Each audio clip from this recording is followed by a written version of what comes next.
After clashing head-on with the raiders and getting caught in Zodal's twisted experiment to cross the border using an imitation trash beast, Zodal now turns his sights on the Joker's creator to complete the Watchmen series and reach the sphere. This arc brings high-stakes conflict, shocking revelations, and a race against time that could change everything. Will the cleaners uncover the truth and stop Zodal's plan before it's too late? Let's find out.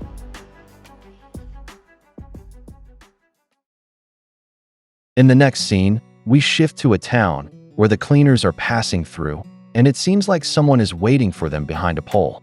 That person grinned, then suddenly jumped in front of their car as they got close. The cleaners immediately brake before they could hit the man, but even so, he fell over. He then pretended his arm was broken and smashed to pieces, and accused the cleaners of reckless driving, demanding that they pay him.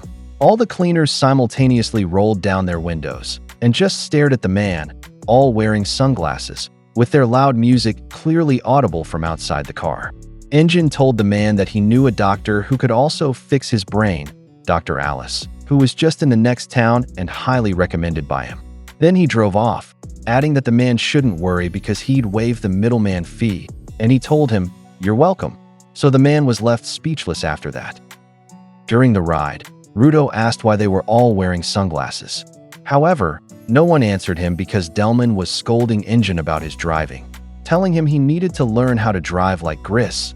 Engine replied that Delman knew just as well as he did that whenever Gris drove, everyone would fall asleep. Follow agreed, saying everyone had passed out after they fought the raiders 2 days ago, except for Rudo. Because of that, Engine said he was surprised that Rudo didn't fall asleep during that ride, and the young prodigy agreed, then asked again why they were wearing sunglasses. Just like before, no one answered him, as Delman told Engine the music was too loud. Engine agreed and muttered something about how it reminded him of a certain somebody. Delman told him to turn it down, while Rudo finally accepted that no one would answer him. Next, we moved to the headquarters of the cleaners, down the hallway that was filled with doors. Engine, Delman, Rudo, and Follow arrived carrying some things, all of them dressed in casual clothes. Suddenly, August appeared beside Rudo and complimented him on his outfit. He said he figured Rudo would pick clothes that gave him a good silhouette, and those clothes came from a brand called Colosso. If Rudo wanted to know what the name meant, he'd have to ask the man who made the brand, which was, of course, August himself. He added that the clothes made in the sphere were from thick fabric, then asked if it was that cold there or that hot on the ground. He also mentioned that Rudo was blending in well with the cleaners now, since he is already ignoring him. Engine asked if he was sad about that, but August replied that he was happy. Engine apologized to August, saying Rudo was probably just too nervous to notice him. At that moment, Rudo was just standing silently in front of a door, and according to Engine, Rudo had said he wasn't used to visiting injured people. In the next scene, we flash back to a previous moment where Engine was wondering about flowers. Rudo had said that when you visit someone who's recovering, you bring flowers, and asked if that was something the others did, because he didn't see Gris had any, so he got curious. Engine was surprised to learn that giving flowers to injured people was a custom in the sphere, and Delman explained that on the ground, flowers were extremely rare and valuable because they were hard to grow or buy, so Rudo started to tremble at that.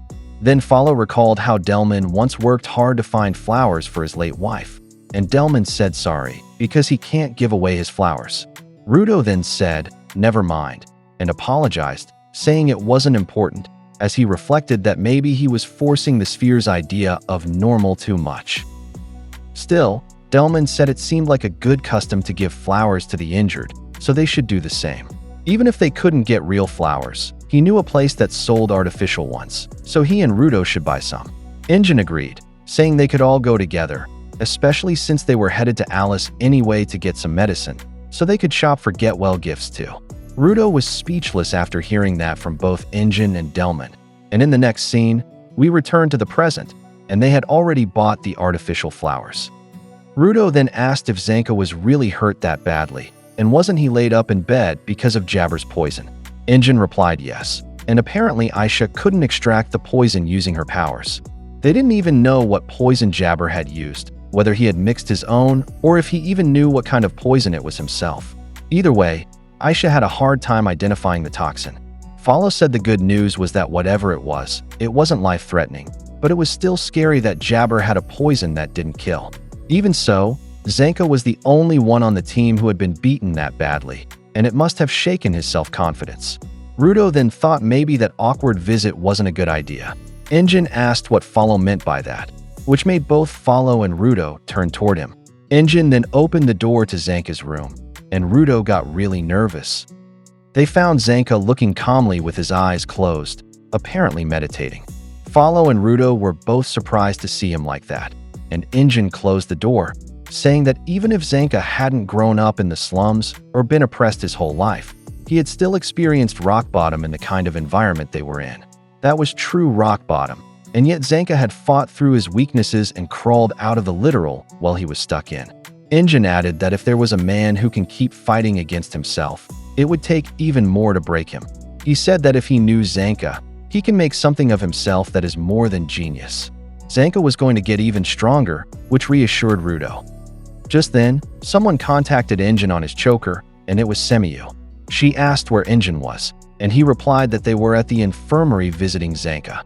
Semiyu said that was perfect because they had a guest from Canvas Town, a kid who wanted to apologize to Zanka. Semiyu was referring to Remlin, who came along with the Canvas Town mayor, and she added that the apology had something to do with the spell that was cast on Zanka. Then, we moved to the infirmary where Zanka was, where there were already some flowers, and both Remlin and the mayor were trying to talk to him.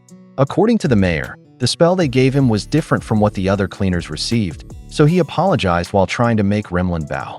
The young spellcaster was trying to speak, while Injin asked why it had to be Zanka. The mayor told Remlin to explain, but she looked extremely nervous. Remlin said that before the cleaners left for Pinta, didn't they all ask for a spell to reduce damage from a big hit? That was exactly what she had drawn on everyone, so they could all receive the same effect. Injin admitted he wasn't sure about the ones who didn't take any hits, but pointed out that it definitely worked for them when they took damage. Rudo nodded in agreement. That relieved Remlin, because she was confident her spell would work, which was good. However, the mayor was still waiting for her to say something else, so she finally started to explain while sweating profusely. We were shown a short flashback of the moment Remlin was drawing a spell on Zanka's back, and she seemed to come up with an idea, which made her smirk. The young spellcaster explained that while drawing on Zanka's back, she thought he looked like the most serious one among the cleaners, so she figured it would be funny to give him a weird spell. Rudo and Injin looked completely shocked, and Injin asked if she was saying that Zanka didn't get the damage-reducing spell. If so, then could she tell them what kind of weird spell she had placed on him? Right then, Remlin asked Zanka to do something, and when he did, his left arm suddenly grew larger, shocking Rudo. Then something came out from a hole in Zanka's enlarged arm, and the sound of it was the only thing audible in the room, while Remlin just waited nervously. Once everything finished coming out of Zanka's arm, Remlin smiled, although it was still clear how awkward the whole thing was for her. She immediately apologized to Zanka, but he just stayed quiet and deep in thought. Injin began wondering if this was going to be bad and was just about to talk to Zanka, but before he could even start, Zanka suddenly burst into laughter out of nowhere. He laughed so hard that everyone was visibly stunned. He apologized to Remlin, saying he had never met anyone who would even attempt something like that on him, so it genuinely amused him. Remlin asked why he was laughing, since it was her fault that he got hurt so badly, but Zanka said it wasn't her fault. According to him, spells were nothing but insurance, and he wouldn't go into a fight assuming he could rely on that kind of safety net. He then smirked, and added that he simply wasn't good enough, and that was all there was to it. Rudo was left speechless at what he heard from Zanka, noticing how tightly he was holding onto his blanket. Zanka added that he was still too weak, and that was the problem, so no one else was to blame but him, and it didn't matter how many times people said sorry, because he had no intention of accusing anyone else. The mayor then offered to help cover Zanka's recovery, but before he could finish speaking, Zanka said he didn't want that either. He didn't need money from the mayor or from Remlin, because he could grow stronger without it, so they shouldn't sell him short. Remlin was visibly shocked, and so was Injin, but he was also happy with what he heard, saying Zanka was growing up. Then they all left the room to let Zanka rest, although it looked like someone had stayed behind, and it was Rudo, who Zanka then asked if he had something to say. Rudo stayed frozen in place, and Zanka asked if it was just pity, because if it was, he'd throw him out of the room even if his stitches burst open. Rudo still said nothing, so Zanka said that it looked like Rudo isn't understanding him. So he repeated himself, saying he didn't fall so hard that he had to blame Remlin for his shortcomings. As he said that, Rudo realized something strange, that all the pity he had been feeling was gone. Zanka then said that if he had truly fought with all he had, but still ended up beaten worse than anyone else, then that meant something. The enemies had toyed with him the entire time, and he was completely and utterly useless, so the only thing he could do was get stronger, and that would make the problem disappear. He told Rudo to just watch because he means it. Rudo, meanwhile, was thinking that since he came from the sphere, he was probably the biggest cause of Zanka's problems, but Zanka wasn't blaming him or anyone else.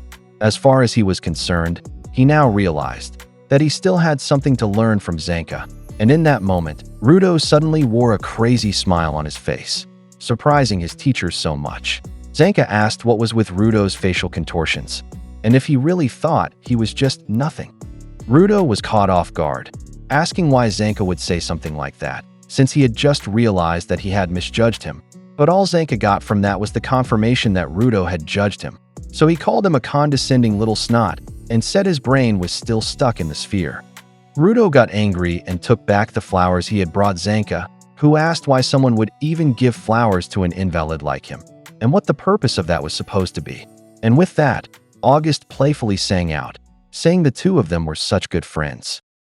In the next scene, Injin gave Zanka the get-well gifts they had bought for him, and he said that some of the items were picked by Follow and Delman, while the others came from the rest of the cleaners with their thoughts and prayers. Zanka thanked Injin for it, saying it would help, but deep inside, he still could not believe that Injin personally went out of his way just to bring him get-well gifts, which made him say he might die from gratitude. All in all, he was pleased about it, and Injin told him that apparently, Rudo's thinking was that he wanted them alive and having fun, and that he would achieve his revenge while living his best life. Zanka glanced at Injin and gripped the get-well gifts tighter, wondering if the prodigy really didn't get it. He said he already made it clear that they were risking their lives, so did Rudo really want to mix revenge and fun under the same roof? And he added that the kid was getting way too greedy. He went on to say that whether things were good or bad for Rudo, he understood they hadn't made it across the border. Injin answered indirectly, saying they were still there, and that the situation had gotten messy, but either way, the raiders didn't manage getting rid of them. Still, eliminating them wasn't the raiders' main focus, because what they really wanted was to take down the sphere, and even if it was just a part of the overall process, if the raiders were going around creating trash beasts, then they would have to step in. With or without Rudo on the team, Injin said he was pretty sure they would still fight the raiders again.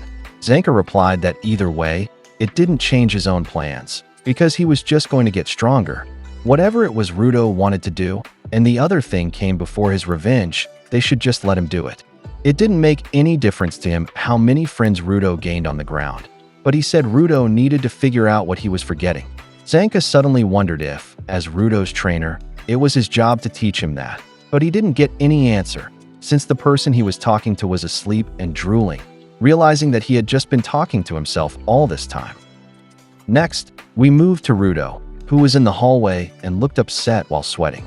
He looked out the window, and outside he saw someone sitting on a bench.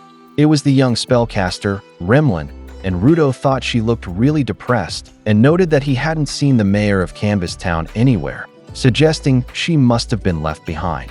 He asked himself if he should do something, but wasn't sure, because it doesn't seem right for someone like him to cheer someone up. Then again, ignoring the situation didn't feel right either. Right then, someone arrived and asked what he was doing. It was Zanka, and Rudo was surprised to see him, so he asked him if it was okay for him to leave his bed. Zanka answered that staying cooped up in one room all the time wasn't really his style, and that it was awkward having someone sleeping beside him, which made Rudo curious. Zanka also noticed Remlin looking gloomy outside, so he asked Rudo if he had thought about going to comfort her or something, which caught Rudo off guard. Rudo replied that yes, he had, but he felt like someone like him wasn't the right person to try and talk to anybody. Zanka sighed and said, first of all, he would remind Rudo what he was forgetting. He asked him if he was planning to look for Amo or what, which clearly hit a nerve with Rudo. Zanka added that honestly, he didn't care about Amo, but back in the desert. It seemed like Rudo had a moment with her, and he even went ballistic on the raiders trying to find out if she was okay. He then asked if Rudo had thought about what he would do after that, but it looked like Rudo couldn't find the right words. Zanka clarified that he wasn't saying finding Amo should be the priority, and he understood that maybe Rudo just didn't know how to reach out yet. Then, he pointed to the window, referring to Remlin, and told Rudo to learn.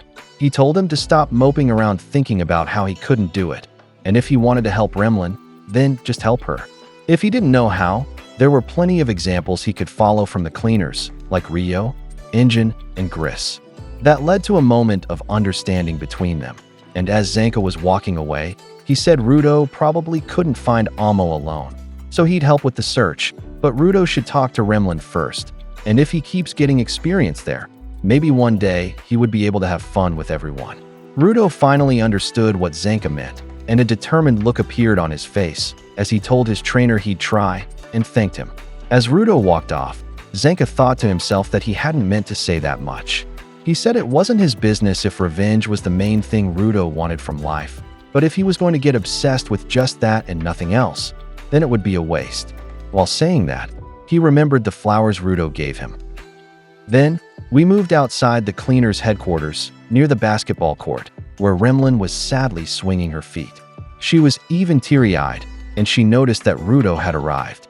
Rudo had a very serious expression and was carrying a pen and paper, and he suddenly shouted that he had never drawn a real picture in his life. Remlin looked a bit clueless, and Rudo added that he had no idea how Remlin felt or what to say to her. So instead, they were going to talk about drawing.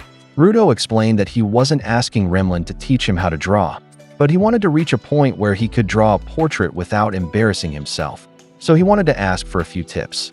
He also said he hadn't seen Remlin's artwork in Canvas Town, and if Remlin had time, he'd like to check it out too. Remlin just looked at him, then suddenly smiled and burst into laughter.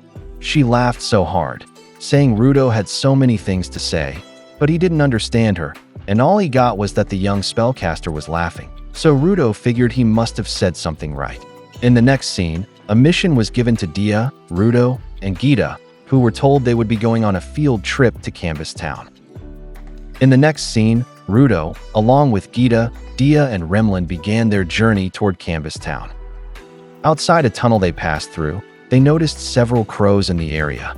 A feather from one of the birds had fallen to the ground, and in an instant, Gita dove in front of Rudo to grab it, while Remlin shouted in frustration, saying Gita beat her to it. Teasingly, Gita showed the feather she had collected and bet that Remlin wouldn't be able to gather more than her by the time they reached Canvas Town. Remlin protested and said it wasn't fair, since her and all the other cleaners were definitely more athletic than she was. While this was happening, Rudo looked visibly bothered and asked himself how he ended up in this kind of situation. Then, the scene took us back 2 hours earlier, before their departure. Inside the cleaner's headquarters, specifically in the cleaner's common room, Injin was playing a card game with other people, while Rudo was getting drawing lessons from Remlin. Gita and Dia had joined them. Their activity quickly caught the attention of their boss, who commented that the scene looked heartwarming. Happily, Remlin greeted the boss and explained that Rudo wanted to cheer her up, so he asked if he could learn how to draw. They figured they could all sketch together, and this was the result. Rudo immediately shouted with embarrassment, telling her not to say that to Corvus. But Corvus only smiled, visibly touched by what he saw. He asked Rudo what he had drawn, so Remlin handed him one of the papers, which made Rudo shout again, begging her not to show it. Upon receiving it, Corvus saw that it was a picture that seemed to depict Regdo, though not exactly in the most flattering way. Corvus was speechless for a moment and tried to offer a kind comment, saying they could maybe call it artistic, but Semiu didn't hold back. She said that while Rudo was good at recycling and reusing, he definitely had no power when it came to creating. That made Rudo slam his head into the table out of pure shame. Gita then asked if her name was really Remlin and what she was drawing. Remlin excitedly stood up, full of passion, and declared that the time had finally come. The time for her to add her own drawing to the spellcaster's heritage mural. Upon hearing that, Corvus remembered what it was and began explaining that throughout generations, the spellcasters have poured their thoughts, ideas, and anima into a large mural on the walls of Canvas Town. That, he said, was how they recorded their history, and he commented that it was a beautiful tradition. Remlin added that at the very center of it, spellcasters placed their image of how they perceive the world in their time. She imagined that this would be the biggest and most awesome work of her career. But then she suddenly slumped onto the couch, saying it wouldn't be easy drawing on that sacred spot all on her own, while the mayor reminded her not to forget to buy ink so she wouldn't run out. The mayor added that while she would help her, Remlin would still have to retrieve all her tools and materials by herself, which made Remlin comment that this really was the life of a creator. While listening to their conversation, Corvus was deep in thought, and after glancing at Rudo and observing the group in that moment, he suddenly grinned and decided to assign them all to a mission. They would go on a field trip to Canvas Town. Everyone present was stunned when they heard it and stared at Corvus with mouths open and eyes wide, while Rudo looked visibly annoyed and bored at the idea. Engine then asked if that meant they'd be going on a walk, to which Corvus told him to relax. He wasn't included. Only the 4 kids would be given this mission, which surprised Semiu. She tried to reason with him, asking if he had forgotten that they had just been attacked by raiders. She exclaimed that it would already be risky enough if he were sending adults on this trip, and now he wanted to send only kids? She questioned how reckless he could be, but Semiu's protest was cut off when Corvus immediately replied that the kids would be just fine. Even without adult supervision, these kids were tough. Besides, he added, the oldest member of their group would keep them safe. He then looked at Rudo and asked if he was right, which made Rudo feel pressured. Corvus also pointed out that a field trip is just a synonym for training that would help him grow, so he told him not to rush and just enjoy the trip. After that, we return to the present, where Rudo is deep in thought about what he heard earlier, that helping Remlin was basically just an excuse, and he was really there for training. He glanced over at Dia, Gita, and Remlin with a serious and intense expression and began to feel a strong sense of responsibility, telling himself that he was the oldest among them now, and it was his mission to protect his companions. He released the tension he was feeling and shouted that he was ready for any bad guys who would try to attack them, while Remlin casually walked ahead and commented that the place sells beautiful ink. At the top of one of the buildings, it turns out that Engine and Brat were secretly following the kids group to watch over them. Brat asked if it was really a good idea to send just the kids, and Engine told him not to worry too much. They had permission to step in if anything went wrong, and besides, those kids actually did more to help defeat the giant trash beast than they did. So, he said, they'd be fine. Still, Brat couldn't relax, and he remembered Bundu's asking him earlier who their boss Arca Corvus really was. He now wondered what their boss was thinking, sending kids off on their own in a time like this. It almost seemed like he was using Rudo as bait to lure the raiders out of hiding. Even though it wasn't obvious, Engine also began to think after hearing that. He eventually commented that their enemies wouldn't be dense enough to fall for something like a sign under a box that says, "Help yourself," and just take the bait. If they were that stupid, they wouldn't be bandits at all. However, when he turned to one side, he noticed something, or someone, and couldn't believe who he was seeing. While that was happening, we briefly returned to their headquarters, where Semiu noticed Corvus brushing off his clothes and fixing his appearance. She noticed he was putting a lot of effort into his look, so she asked if something special was happening today. He simply replied that he had a feeling some very refined guests might be ringing their doorbells soon.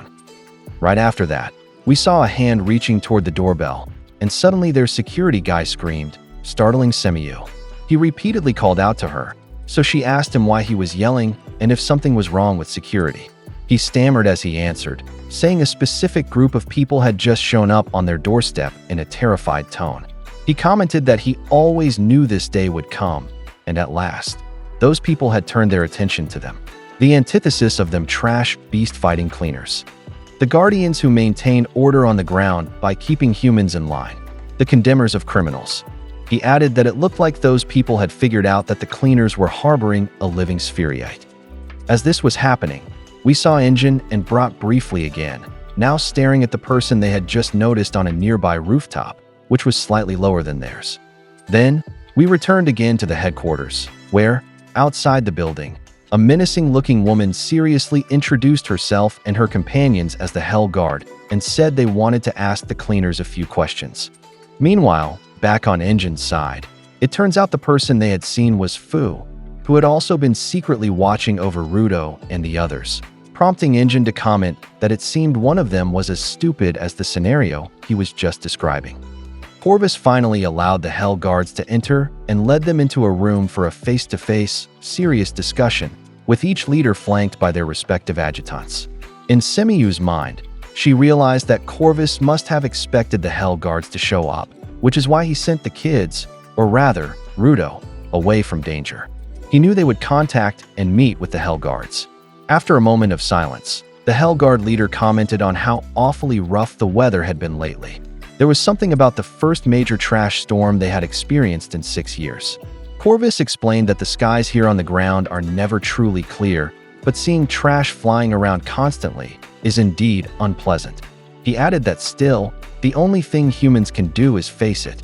He said that if this was the will of something greater than them, then resisting it would be inexcusable, which the Hell Guard leader seriously agreed with, stating she couldn't agree more. As she laid some documents on the table, she explained that a trash beast large enough to cover an entire city had appeared. Neighboring towns sustained damage because of it. She added that the damage caused by the trash storm was negligible. The real problem was the steady stream of reports about individuals being injured by falling debris from the trash beast. She pointed out that it was the cleaners themselves who exterminated the beast, and according to the rules, they are required to report immediately if any third parties are harmed by a trash beast under their responsibility. She then seriously declared that the cleaners had neglected their duty. She added that unless they could give her an excellent reason why they failed to comply with protocol, the Hell Guard would be forced to further intervene. A brief silence followed, but Corvus eventually responded, admitting that people were hurt and that he takes responsibility for it, but something fell off. He pointed out that typically, their reports could be a whole week late, and not once had the Hell Guards ever issued a warning. Yet now, they were being personally visited after only 4 days. He added that, besides, her rank was far too high to be personally involved in such a minor infraction. So he asked if she would be kind enough to tell him her true reason for coming, addressing her as Kyoka Nijiku, captain of Red Horn's Hellguard Company 1. Soon after, Kyoka revealed the truth. She was there for the Sphereite. While that was happening, we returned to where Rudo and his mission team were. Upon arriving at Whole Town, Rudo asked about the name. Remlin replied that it's just what they call the place. She explained that it's known for its ink.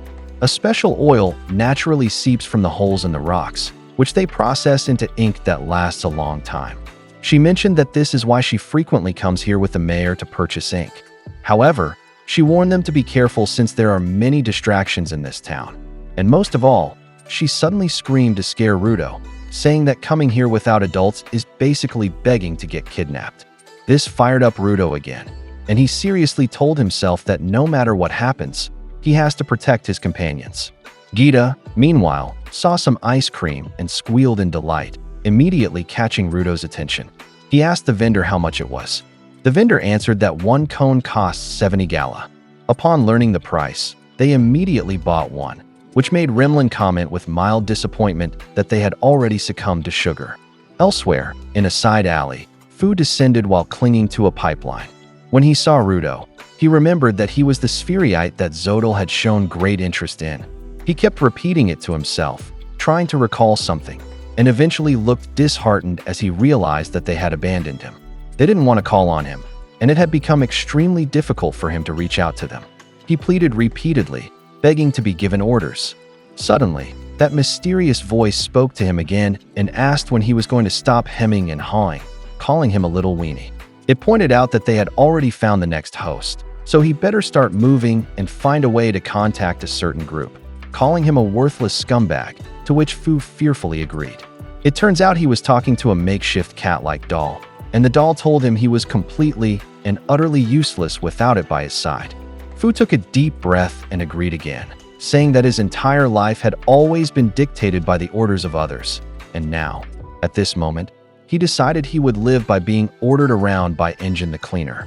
The doll cut in and told him that in that case, he should stop wasting time and make contact already.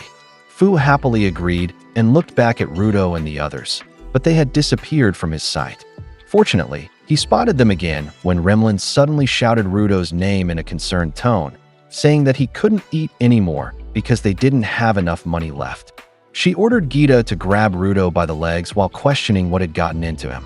The sweets vendor was trembling in fear, and it turns out it was because Rudo seemed to have transformed into a sugar-hungry monster after eating the ice cream. His companions held him back with all their strength to stop him from grabbing more candy since they had no money left, while Remlin, thoroughly distressed, asked if he really loved sweets that much. Before long, she burst out laughing at the thought, and as if becoming a monster herself, she laughed like crazy right next to Rudo's ear, making them look crazy as heck. Watching all of this, Fu stepped back and slumped to the ground, utterly shaken, commenting that these cleaners were completely unhinged. His doll questioned why he was freaking out and called him a dolt, pointing out that they weren't any worse than the raiders. That made Fu realize it was true. He just had to think of them like jabber. Then, a man began walking toward Rudo and the group, and the doll immediately noticed that he was a kidnapper. He smiled creepily while staring at Remlin and asked if they really liked candy, and if so, what a coincidence, he had lots of it. He told them to come with him and he'd give them some, prompting the doll to comment that this was the textbook definition of a kidnapper. Rudo momentarily calmed down after hearing that, while Remlin and Dia fell silent and stared at the man. Rudo questioned the kidnapper's claim that he had lots of candy, which left Fu stunned and the doll dumbfounded that he was actually considering getting kidnapped. Fu started contemplating if he should step in because he couldn't let anything happen to his new host. However, when Rudo used his sharp sense of smell, he muttered that he couldn't actually smell any sugar. He approached the man and asked what he was saying. Then he suddenly delivered a brutal kick to the guy's groin and shouted in rage that he couldn't smell even a hint of sugar. So how dare he give him false hope, calling him a lying son of a turd. Fu was horrified as he watched it unfold, while Remlin praised Rudo for his actions, saying that the man was indeed a kidnapper. Gita commented that the guy had guts trying to kidnap them, and that was why he got hit with the nutcracker. Meanwhile, Dia began massaging the kidnapper's back, which made Remlin immediately stop him and say that doing that would only make the man feel better. On the other hand, Fu sat trembling in a corner while his doll concluded it would be better to wait until Rudo and the others reached their destination before trying to make contact. In the following scene, Rudo's group had finally bought the supplies Remlin needed to draw on the spellcaster's heritage mural. Remlin's legs were trembling from exhaustion, and after commenting that walking such a long distance was exhausting and that she was dying from it, she finally collapsed on the ground from pure fatigue. Dia looked over at her because of this, while Gita and Rudo were staring up in awe at the massive wall of Canvas Town. Gita, full of excitement, exclaimed that she had only been to this place once before, while Rudo thought to himself that the wall definitely had more drawings now compared to his last visit. With an exhausted voice, Remlin called them monsters, confusing the three.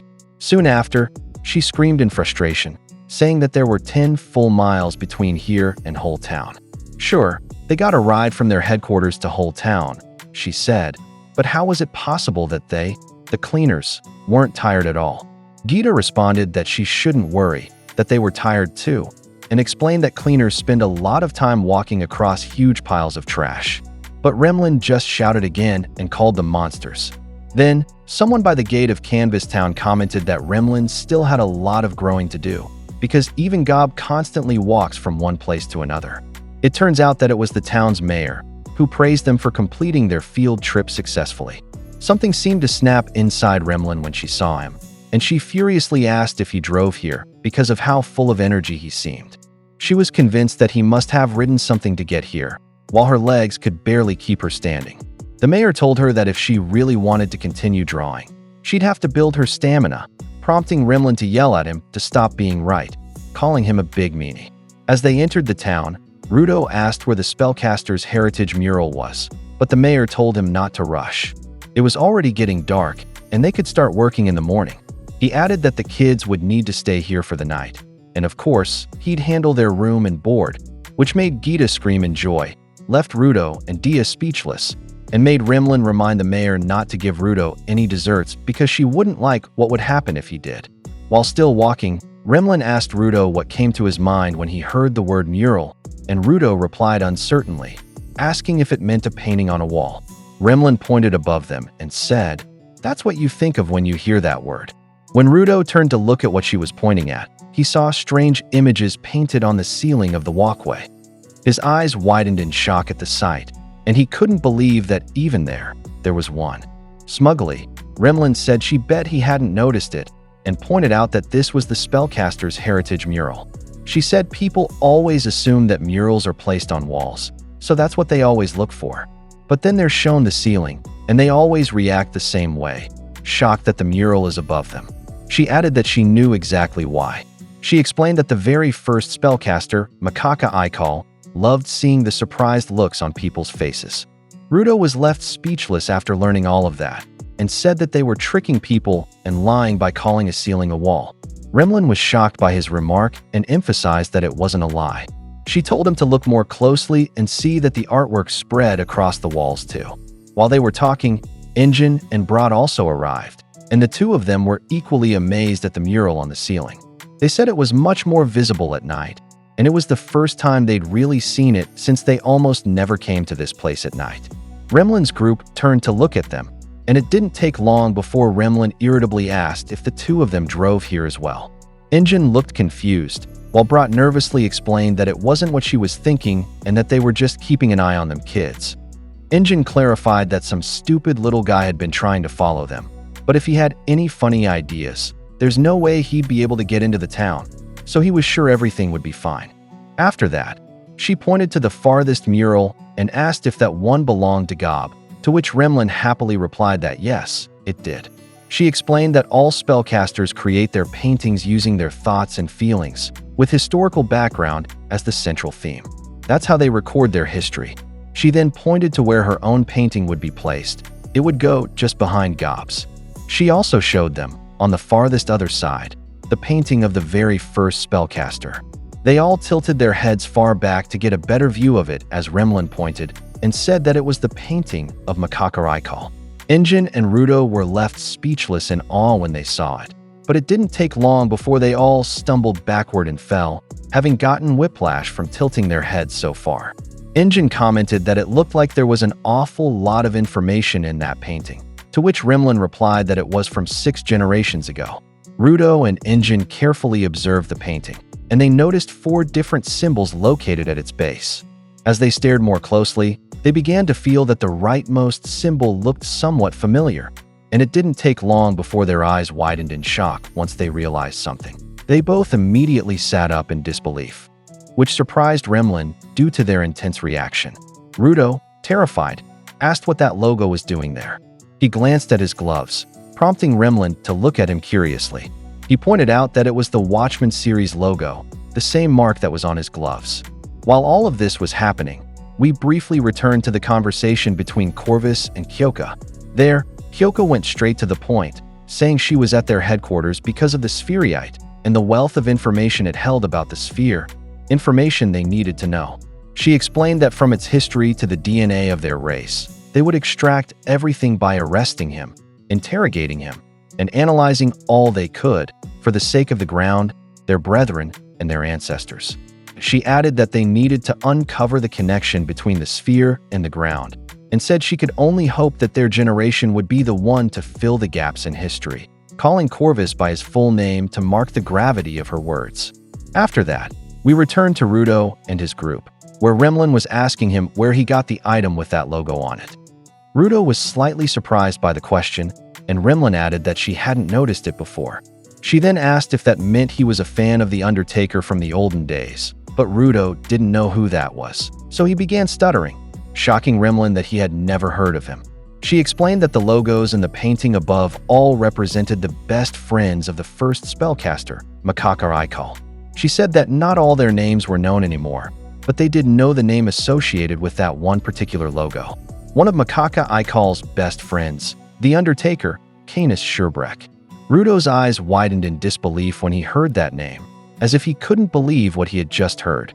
He started to stutter again while trying to explain himself, which made Remlin confused once more. Not long after, with a face full of shock, Rudo revealed his own name to them. Rudo Sherbrek. Back at the cleaners' headquarters, their leader Corvus stood outside in deep thought. Earlier during the meeting, he stated that he couldn't hand the spherite over to the Hellguard. He explained to Kyoka that the spherite was now part of the cleaners. Besides, he was doing actual work as a cleaner. Kyoka couldn't believe what she was hearing. Corvus added that the boy was an upstanding citizen who hadn't committed any crime on the ground. He couldn't accept that they wanted to take him away. Wasn't that going overboard with the arrest? He asked. Corvus then questioned whether that was what the original Hellguard had taught them, the one who held authority over all their actions, to judge someone based solely on their race and pressure innocent civilians. Kyoka couldn't respond. She admitted that she had acted too hastily. All they wanted was to understand the connection between the sphere and the ground. The idea of punishing a spherite had never crossed her mind. Corvus smiled sarcastically, saying he was sure Kyoka never thought about it. As Kyoka stood up, Corvus asked if she was already leaving. After all, she hadn't even touched her coffee yet. Kyoka responded that he doubted Corvus would introduce her to the spherite now. Besides, she hated coffee. Corvus insisted that it tasted really good.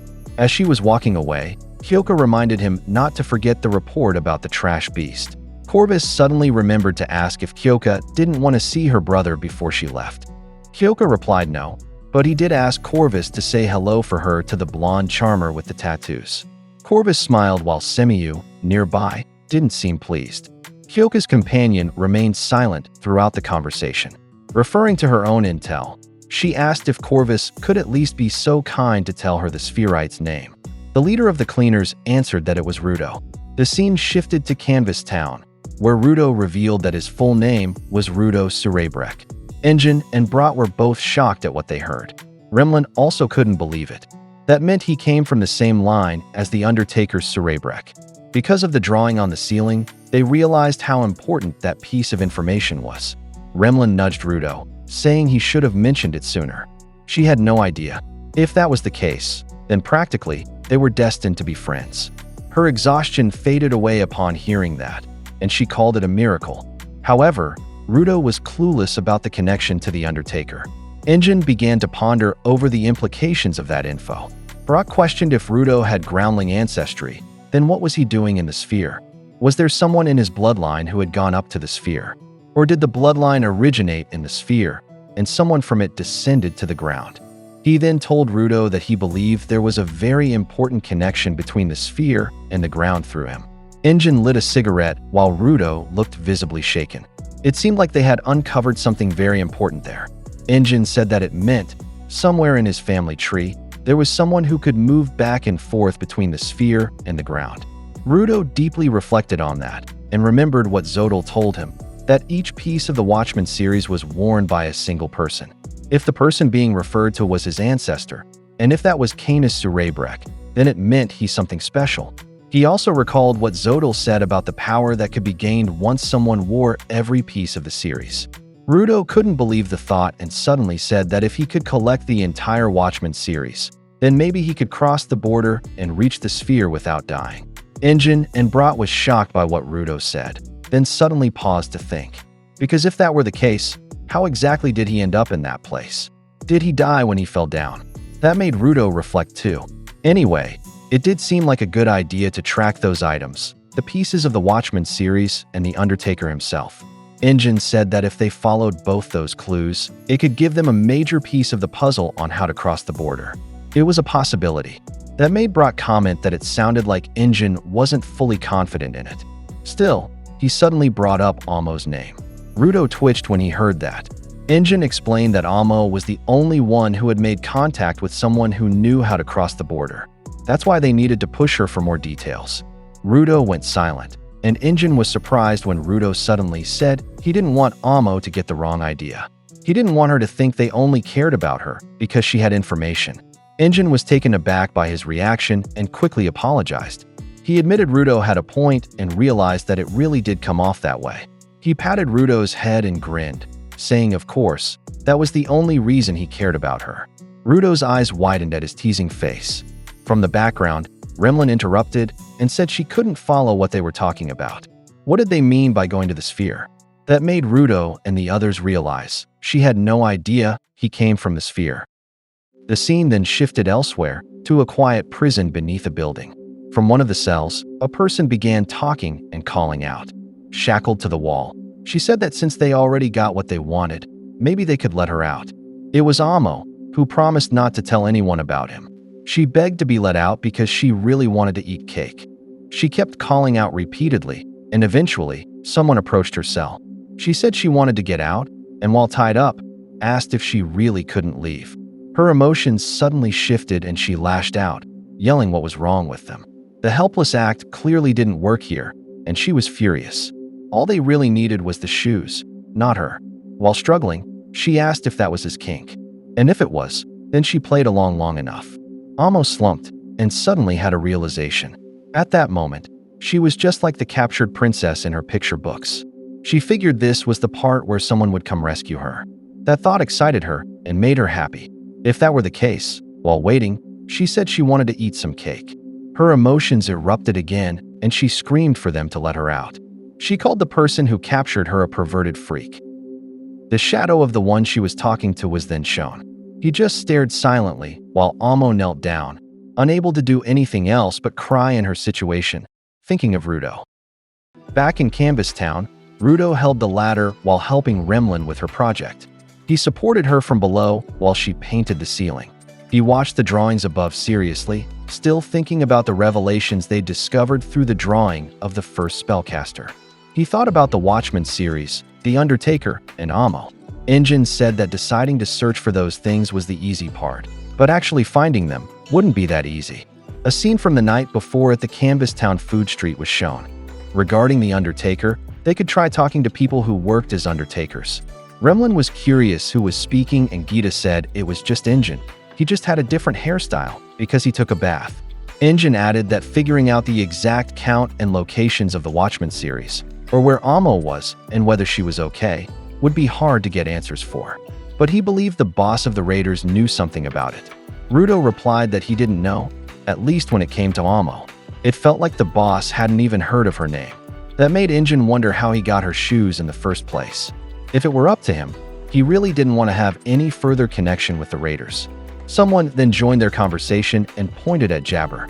It was Fu, who approached Oniii-Chan and reported that Jabber was the one who took the Watchmen series shoes.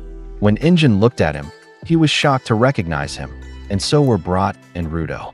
They remembered that face. They stood up as Brat said he was a raider. Rudo was confused. Oniii-Chan pointed his umbrella at Fu and asked how he even managed to enter that town.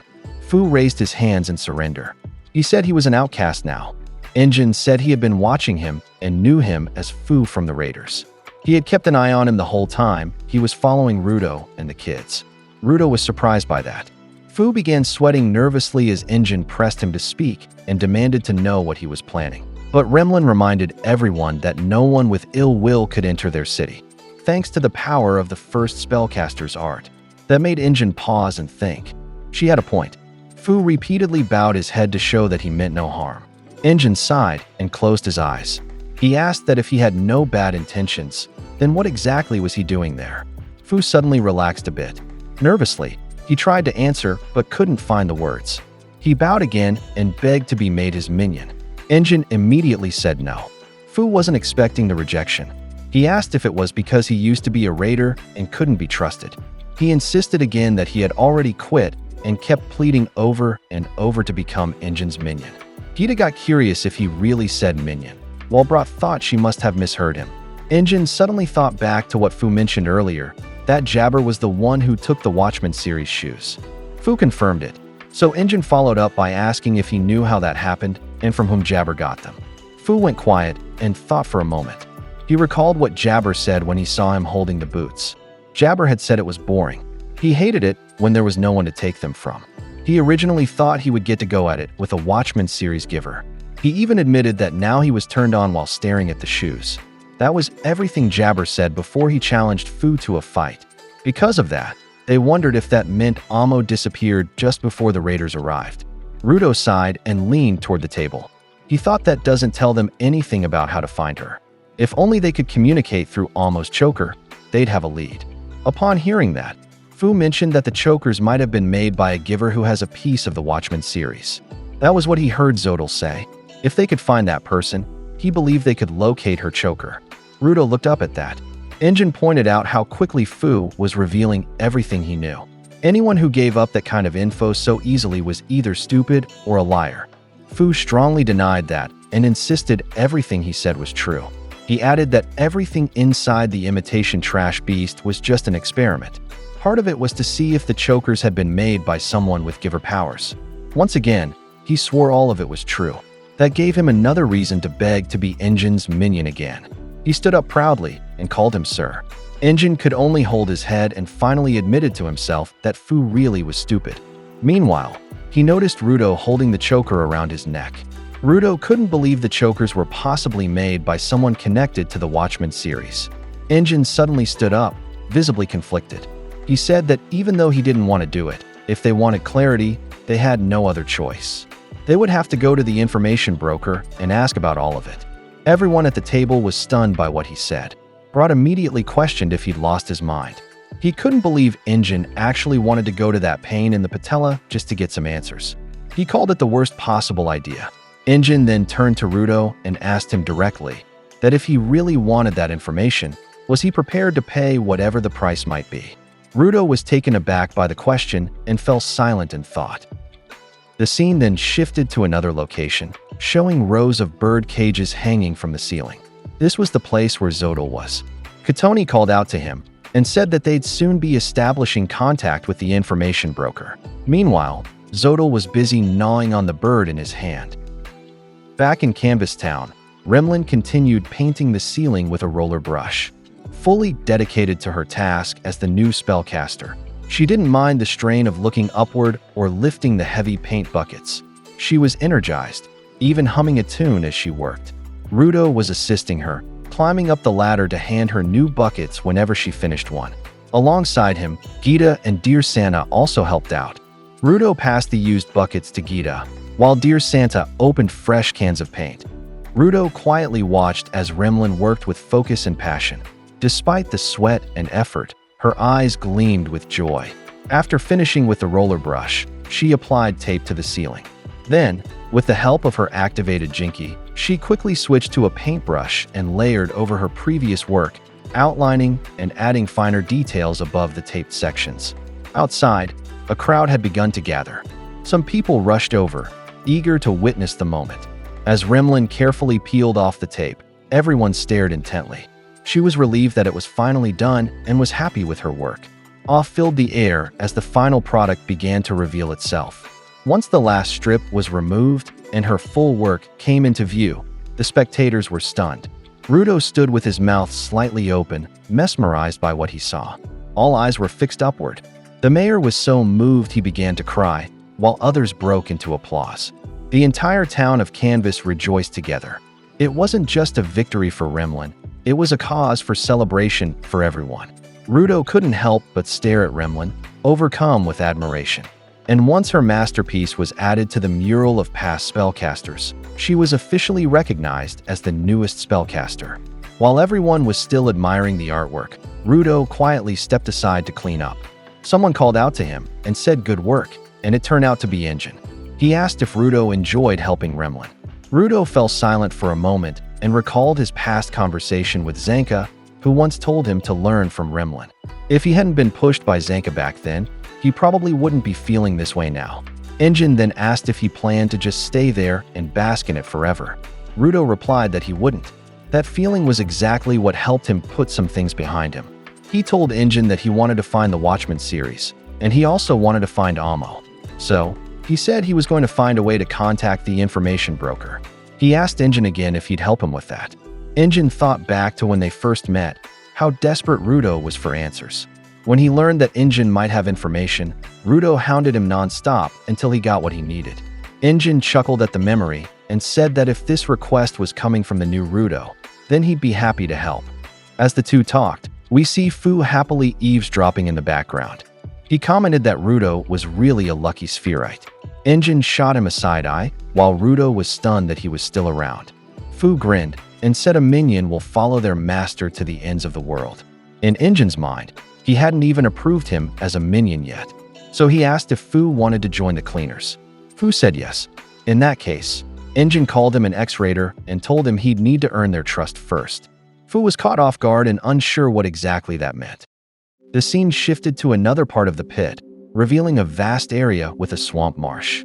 Standing on the opposite bank was a woman carrying a sword. Someone asked her if they were heading home from somewhere. She was accompanied by others, whom the man called the Bound Ones and Hell Guards. That man stood on the water and declared that even though their paths crossed unintentionally, people like them would never be able to capture someone like him. That man turned out to be the former raider known as Snowshoe Master Kanza.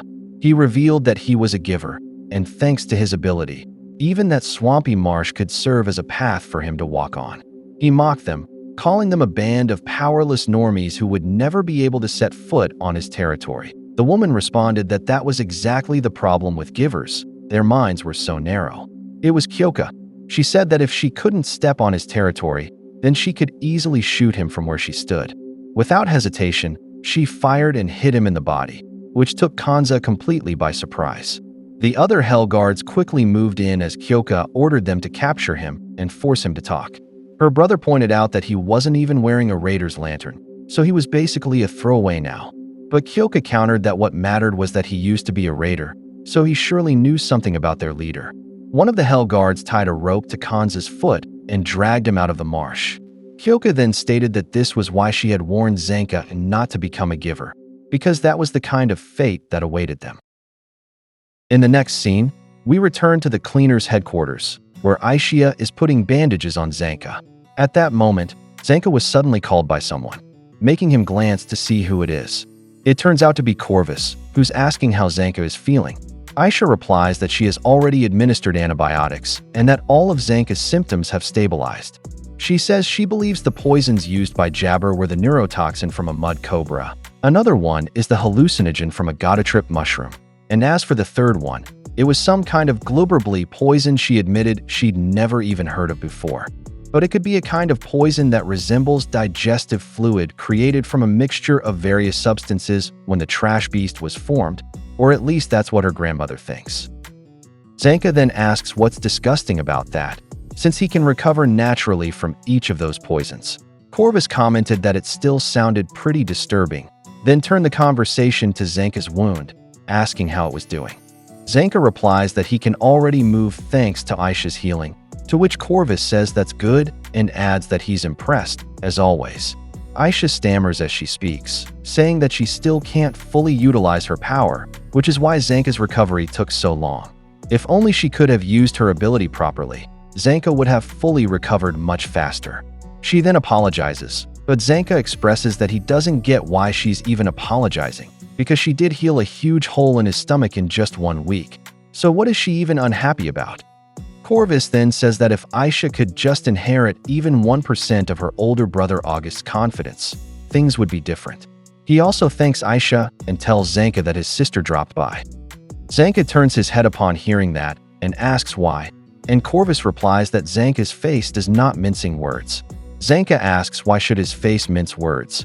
That is the woman who quietly flew off the flippin' handle the minute he told her he was joining the cleaners. No one can tell what kind of snide, sarcastic insults his sister would throw his way if she found out he had been beaten that badly. But according to Corvus, he thinks Kyoko would actually direct those insults at someone else entirely, who happens to be Injin.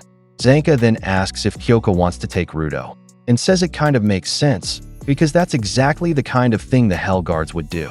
Zanka clearly looks annoyed, and he tells Corvus that he's thinking about Rudo. He's referring to Rudo's desire to learn how to reach the sphere and where to find Amo, because if the cleaners try to do that by themselves, he speculates it will take too long to locate what Rudo is chasing after, so he thinks they need to talk to the information broker. That surprises Corvus, and Aisha as well, who says she doesn't really know much about the information broker and wonders why they never tried going to him before. Zanka replies that he only heard rumors, that this person is a pain in the butt, according to Injin of all people. Aisha is surprised and asks if they're talking about the same Injin who's supposedly a people skills fiend. Corvus confirms that yes, it's that same Injin, and says that even he had no choice but to rely on the broker. As the cleaner's leader says that, he looks toward the door that's creaking open, where Injin is peeking through, and Corvus adds that this is exactly why Injin came back with that kind of look on his face. Then, we move to Corvus' office, where he tells Rudo and Injin that they were right, that it's only him who can contact the information broker, but they won't get any information just by asking for it, so he calls Rudo to speak. Rudo says he wants to know where the information broker is, because he needs to find out how to return to the sphere, about the Watchmen series, and where Amo is, and maybe the broker can tell him those things, so he needs to know where that person is. Corvus sees how absolutely determined Rudo looks, and then, with a hint of respect, he told him that he's a force to be reckoned with. He then says the broker's name is Kuro, and confirms that this man holds the greatest wealth of information that money can buy on the ground. However, there's a reason why people don't just seek him out, and that reason is the price of the information. Rudo asks if Corvus means money, but his leader replies that not necessarily. He explains that the price is different for each person, and it could be something light like money, or something heavy, like something that could cost one's life. He tells Rudo he wants him to narrow down his purchase to just one question, because if Rudo asks for too much, even his fellow cleaners might pay the price. That leaves Rudo speechless, while Injin says he's fine with paying. Rudo then says he only needs one thing, and just as he's about to say it, the scene cuts to another place, where there is a wall full of pipes. Seated on one of those pipes is a girl, and kneeling in front of her is a guy. The guy tries to get her attention, and asks what brought her to a place like this, and he bets it isn't fun sitting all alone on that pipe. He asks the girl what she's listening to and whether she can hear him, so she looks at him and points to his chest, which surprises him. The guy asks what she's doing and if she's in the mood, but the girl replies that he's being super forward, and the guy says he doesn't mind doing the dirty deed there. Then she says her dream is to be famous one day, as she wants to become a huge star, get rich, be loved by everyone, and be number one. The man was confused and doesn't quite understand what she's getting at, and she continues that in the beginning, everyone called her a genius, and everyone knew her name, but eventually they all left. It doesn't make sense to her, especially since she has so much talent. Even so, people always get ahead of her, and they leave her behind, and it's someone else, not her, who ends up as number one. She then thanks the guy for stopping by, but he starts to feel uncomfortable and walks away, leaving her alone on the pipe. At that moment, Jabber arrives and tells the girl, calling her Momoa, to stop wasting her time with nobodies. Momoa responds that they sure took their sweet time getting here, and that she got harassed by the guy that just left. Jabber apologizes, and we see that he's with Zodal and Katoni. Zodal says the information broker is still far away, so they need a vehicle. Momoa then notices that the same guy who harassed her has a car, and she points it out to her companions. We then cut back to Rudo, who says that if they can find the location of Amo's choker, they might be able to find Amo herself. So the question he wants to ask the information broker is where the person who made the chokers is, the same person the raiders are also hunting. Then, we return to the cleaner's headquarters, to Tamsi's room where his clock was ticking quite loud. He woke up at that moment and immediately got up with no problem at all. Tamsi looked very different from how we usually see him, since his hair was down and he slipped on his slippers before heading toward the radio across the room. He turned it on, and the first channel he landed on was playing classical music, to which he started dancing along. After switching channels, the next one played rock music, and he rocked out like a true rocker. On his final channel switch, all the music disappeared, giving the scene a dark feeling, but that was fine with Tamsi, because he liked it anyway. After a short jamming session, he stepped out of his room and entered the elevator, where Rudo also arrived, along with Injin, who was telling him not to bring that huge thing he was carrying. Rudo responded that it wasn't actually that big, so Injin then asked if he really thought he could lug that around in a trash beast fight, and Rudo answered yes. Injin greeted Tamsi, and so did Rudo, who was surprised because he almost didn't recognize the yarn winder user. Tamsi also greeted them with a good morning and asked if they were heading out. Injin replied yes, because they were going to meet the information broker, which surprised Tamsi. Rudo then added that it was to get a hint about where to find the Watchmen series and Amo, to which Injin agreed, saying they had no clues and that this was their only option. Injin also said that they'd be gone for a few days, so Tamsi needed to do enough work for all of them. Tamsi agreed, though he noted it was his day off that day. Then Injin told Rudo to leave behind what he was carrying, which annoyed Rudo, while Tamsi then called out to him, making Rudo turn to look, and Tamsi said he hoped he'd find his friend. Rudo replied that he would find Amo, and Tamsi could bet on that. In the next scene, Tamsi announced in the cleaner's lobby that he was heading into town and asked if anyone wanted anything. Semiyu asked him to buy the latest issue of LL, but Tamsi told her he wasn't going to buy porn mags, which confused Semiyu, but Tamsi brushed it off. Gris didn't want anything, but asked if Tamsi wanted him to drop him off. Tamsi said it was fine, because there was something he wanted to try out, and that was roller skates, which he used to go into town, zooming and enjoying his way. The town he went to was the same one where Injin and the others had almost been scammed by a crook, and he roamed around the shopping district of that town, where he saw someone getting beat up in an alley, but he just watched and didn't help. He stopped at a bald man's shop and bought a few items. While roaming after his shopping, something seemed to pique his interest, a sweet shop where several cakes were displayed out front. He was delighted to see the cakes and said that was a great idea. Then we shift to a place that looked like a sports arena from the outside, surrounded by crumbling buildings. Tamsi entered and descended into the lower levels, where he reached an area that resembled a dungeon. He laughed to himself, saying it was hard to walk while wearing roller skates, but fun since they didn't let him do that up top, referring to the cleaners. It turns out he was speaking to Amo, and this was the moment when it was revealed that he was the one responsible for Amo's disappearance. Amo asked him to tell her what he wanted, so Tamsi paused to think, and admitted that truth be told, for now he was just keeping an eye on things, so Amo needed to stay a bit longer. Then, he pulled something from his shopping bag and told Amo he brought it as an apology. He asked her if he was right that she wanted to eat some cake. Amo turned to look at him right after he said that, and right in front of her, Tamsi emotionlessly ate the cake, which made her frustrated. He said it tasted absolutely amazing, and that he'd probably eat some tomorrow too. In the next scene, the cleaners went on a trip, and Injin said that Corvus had spoken to Kuro the information broker, and miraculously, they were provided with detailed directions on where to find him. If Gris and Follow were wondering why he brought them along, it was because it would take 2 days by car to reach Kuro, so he said it was basically at the edge of the world, and he said that while laughing awkwardly. He added that they'd die if they didn't drive in shifts, and because of that, Gris reminded him that it was his idea to bring Rudo to the information broker, so he should stop complaining, and he apologized. Then he suggested to Injin that he get some rest to calm down, but Injin pointed behind him, and he immediately noticed. What Injin was pointing at was Fu, whose wide eyes were wandering around. Gris then quietly asked Injin if he thought it was a bad idea to bring along an X-Raider, and Injin said he was keeping an eye on Fu to see what he might try to do. He explained that he had confiscated Fu's choker, so he didn't think Fu could give away their destination. But before he could finish, Rio told him not to worry, because she would be keeping an eye on Fu, though it looked like she was trying to convince herself. While that was going on, Rudo was studying a map, and Injin said that now, he definitely can't sleep.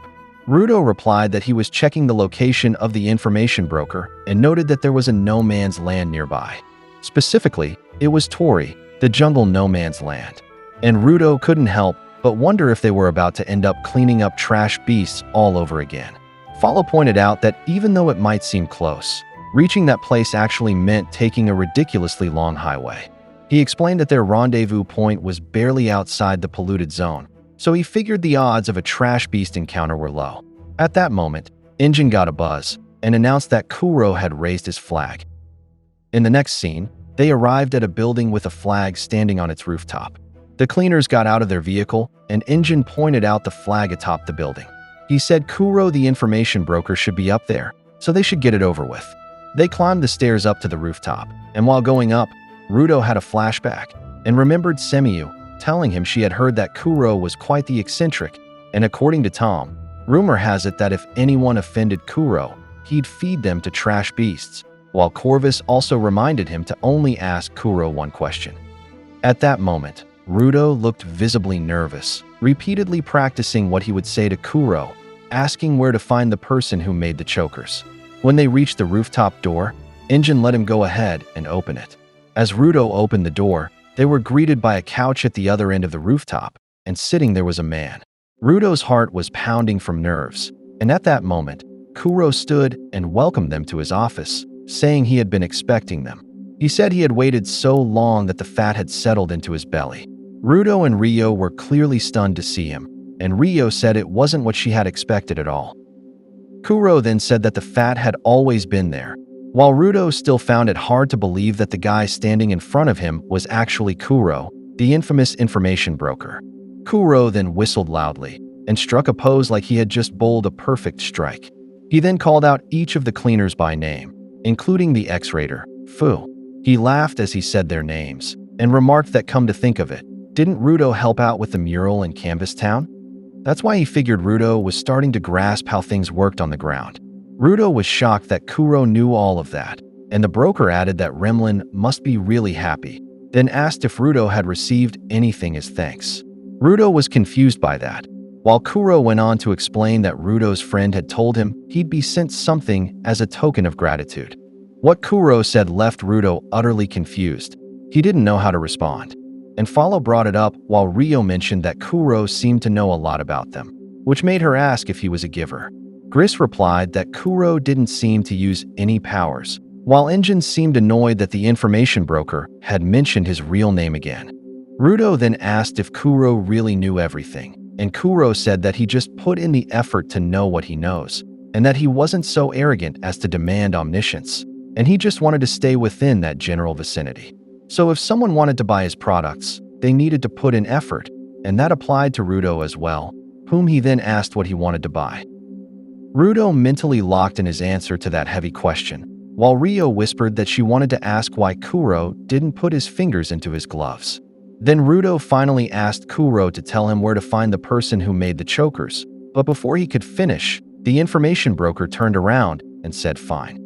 He walked away from the cleaners and stood on the edge of the rooftop, saying he would only give the information if Ruto could catch him. The cleaners were shocked by what Kuro said, and then he jumped off the ledge. Ruto shouted for him to watch out, and when he looked over the edge, he saw that Kuro had landed safely, saying it was time to begin their extreme game of tag. Ruto was completely stunned by the price Kuro gave for the information he requested, and the information broker grinned as if he had something planned for the cleaners. He prepared to escape down the long highway, and based on Engine's reaction, it seemed like he already knew what was coming. Engine explained that the price Kuro was asking for was a game of tag on the highway, and Kuro would be the one completing that sentence for him. After saying that, Kuro whistled, as if calling for something. Right at that moment, some creatures arrived, and the sound of their hooves echoed loudly. These beasts looked like horses with a slight mix of seahorse features. They brought a chariot in front of Kuro, who remarked that Ruto had probably never seen anything like it. He said the beasts were called ground horses, mutated horses that had changed due to pollution and the environment on the surface. Their strength and toughness made them the favorites of traffickers, and their legs gave them the ability to run fast even over mountains of garbage. As he mounted the chariot, Kuro called out to the cleaners and told them something was coming. The cleaners were shocked, and he asked them if they could even catch up to him before whatever was coming arrived. Then Kuro took off, riding the chariot pulled by the ground horses. He quickly got far ahead of the cleaners, and Ruto watched it all unfold, clearly unable to believe what he was seeing. The cleaners quickly jumped into their vehicle, and Ruto said Kuro was just playing with them. Rio noted that the highway ran through a polluted zone and would lead straight into no man's land, to which Ruto agreed, saying there were dangerous things in that place, so they had to catch Kuro before he got there. Ruto also mentioned that Kuro had warned them someone was coming. Meanwhile, Engine chimed in, complaining that these Trashafrasin flags just kept popping up one after another.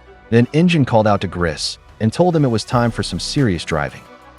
In the next scene, the cleaner's vehicle crashed through a huge gate, and Gris was now driving with intense focus. Engine was clearly enjoying it, calling Gris a daredevil. Their car charged down the highway to chase Kuro, and Follow bounced in the back seat, saying he didn't realize that Gris could drive that fast.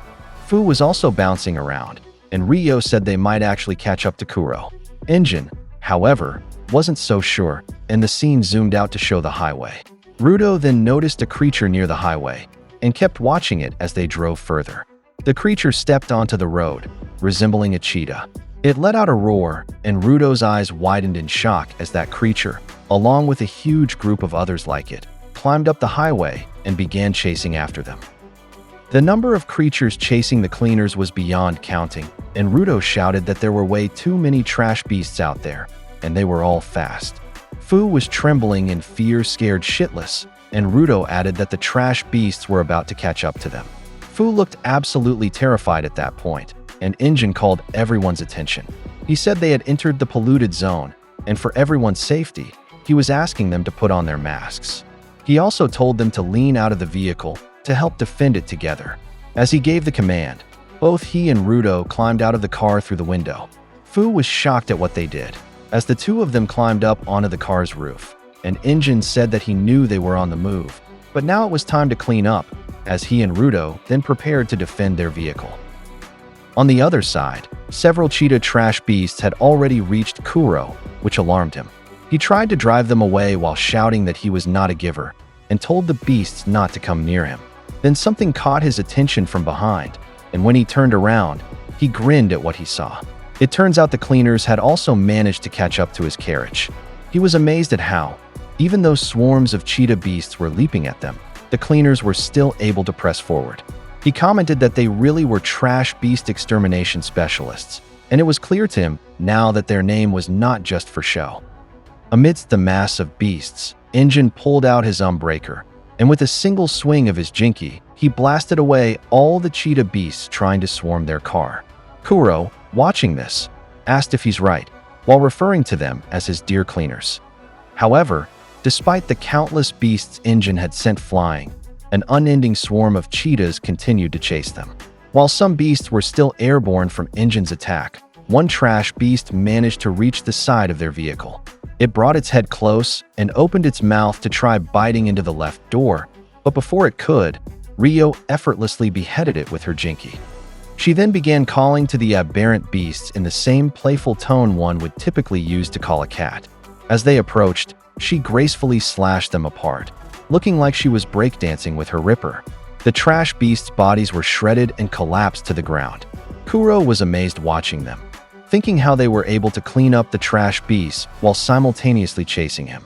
He observed that Oniii-Chan was standing guard up front, while Rio was positioned at the wings. When he turned to see what Rudo was doing, he saw him positioned at the rear portion of the car's roof. Rudo peeked at his teammates on the roof, and with their help, he thought to himself that even after all that, they still have to help him pay the price. He then declared in his mind that he would end this fight right now. He said he had gotten something from Remlin back in Canvas Town, a brush pen that had run out of ink and was no longer usable. He pulled out the pen and immediately channeled his power through it, saying, well, now he was going to use it. Black ink began to drip from the brush pen, leaving a trail along their path. The chasing aberrant beasts stepped on the ink trail. Soon after, once many beasts had stepped on it, the ink transformed into sharp spikes that pierced through their bodies. Kuro was utterly shocked when he saw this and shouted in disbelief. As he observed Rudo's extraordinary ability, he remarked that Rudo's precision was far superior to the information he had previously received. Inside the car, Follow couldn't believe that Rudo had used up the last drops of ink from that pen and turned it into a spike trap. He was rattled and told Grist that this wasn't the first time he had noticed this, but it really wasn't fair how easy it is for Rudo to wield such super strong powers. Grist simply told him to focus and reminded him that his job was to protect the driver. Oniii-Chan then commented that it looked like Rudo's experience at Canvas Town had helped him broaden his imagination and added that he was pricklier than ever. Rudo, still surprised, said he hadn't expected that move to be so powerful and pointed out that the same thing had happened to Grist previously. He added that it seemed whenever he used a hand-me-down item from someone else, he could draw out more power from it. As Oniii-Chan continued fending off the trash beasts, he replied that he was glad to hear that.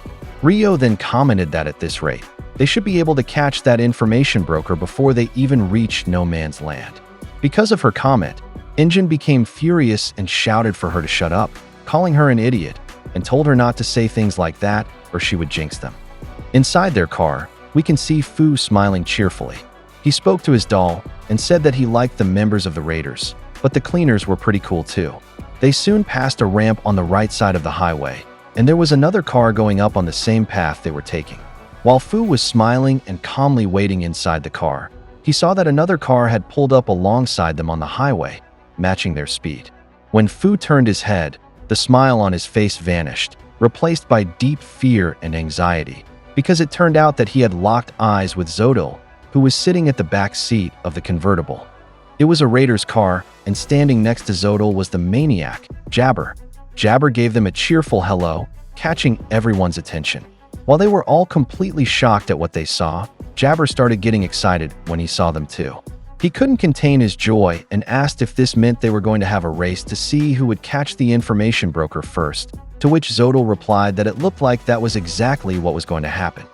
Jabber called out to Fu, which made Fu extremely nervous and scared, and Jabber began asking if what he was seeing meant that Fu had jumped ship, causing Fu to panic even more, and Jabber added that if so, fine. Fu then screamed at the top of his lungs, begging his teammates to help him, while Kuro joyfully commented that the raiders are already here. On Jabber's side, he started to relax and really feel the wind hitting them. He took a deep breath even without a mask, so Katoni immediately reminded him that they were in a polluted zone and scolded him to wear a mask, or he would die. Jabber whined and reasoned that everybody knows deep breathing is part of warming up. Next, Rudo angrily asked the raiders why they were there, but it did not take long before he realized something. He remembered what Kuro had said earlier, right before he ran off, that a certain group were coming and whether they could catch it before they did. Because of this, he got mad at Kuro and said that this low-down dirty information broker knew this was going to happen all along. And when he turned to look at him, Kuro just laughed at him. Injin bent down and peeked between his legs and suspiciously glared at Fu, suspecting that he also knew about this. Fu grew anxious at his look and nervously denied it, saying that what Injin was thinking about was wrong. He explained that he knew absolutely nothing about what was going to happen, except that Zodol wanted to know who made the chokers. He did not know that Zodol was planning to track down the information broker, and he had no way of knowing that. Zodol stared dead serious at him from the other car and commented that he understood now, which frightened Fu even more. While trembling in fear, Fu heard Zodol say that he thought cutting him off would force him to learn some autonomy, but it seemed that all he had learned was how to run his mouth off in self-defense. Meanwhile, Jabber repeatedly said next to him that here it comes. Then, both Jabber and Katoni activated their respective jinkies, while Zodol instructed them to throw Fu to the trash beast along with the cleaners. Suddenly, Momoa swerved their car, causing it to collide with the cleaner's car, shocking Gris. Their cars grazed each other, and the raiders managed to overtake the cleaners, while Injin shouted in frustration that there should be no scraping in this race. Jabber then leapt onto the roof of the cleaner's car, catching Rudo's attention.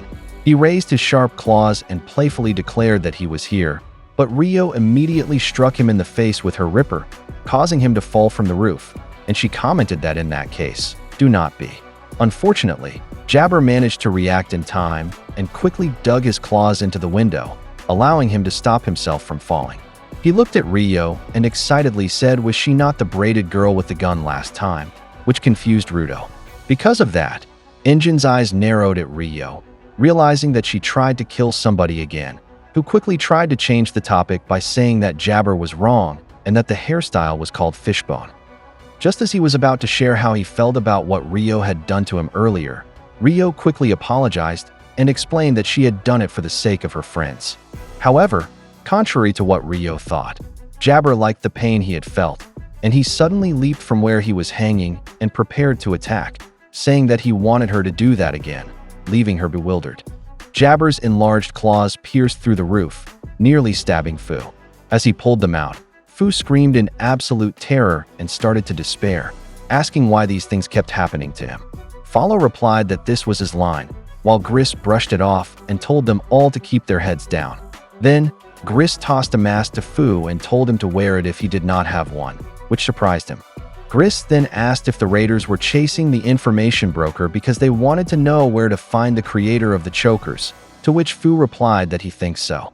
Gris then said that if so, they had to stop them and explained that if the creator of the chokers was a giver, the raiders could use that vital instrument to make another gigantic trash beast. Fu stared at him after hearing that and suddenly commented that he did not think they could stop them, which surprised both Gris and Follow. He then explained to them that the reason he thought that was because of the driver of the raiders' car. He introduced her to them as Mamawa and explained that if that woman touched them, she would be able to hear all of their memories. After that, we shifted to Kuro's side where he finally decided to put on a mask. When he looked to his right, he was shocked to see that the raiders were about to catch up to him. His eyes widened when he noticed Mamawa reaching out, trying to touch him. We then returned to Fu's side after that scene, and while he was putting on the mask Gris had given him, he added that because of what he had just shared, if they wanted to speak to the information broker, they needed to hurry. Because once Zodal obtained all of the broker's memories and the information contained within them, he would probably kill the broker afterward. The raiders' car slowly closed in on Kuro's carriage, and Momoa was ready to grab his shoulder. However, he saw through her attempt and easily stopped her hand, asking if they were trying to cheat here. Momoa's eyes widened in shock, not expecting to get caught like that. He firmly gripped her hand and refused to let go, pointing out that she should know cheating was wrong, calling her by her full name, Momoa Rukal. He also stated that he knew all about this woman and her ability to hear information. He praised her, saying that such an astounding power alone had been enough to earn her a place on the raiders' front line. However, apparently she lacked any real combat talent. While Momoa was pulling her hand back, she nervously wondered just how much he really knew. Kuro pointed out that they were currently in the middle of a game of tag, and said that there was only one person who had the right to catch him and buy his product, and that person was Rudo. Zodal then joined the conversation and asked, if that was the case, why Kuro had chosen this particular highway for his game. He explained that obviously, a car would outlast a horse on such a road.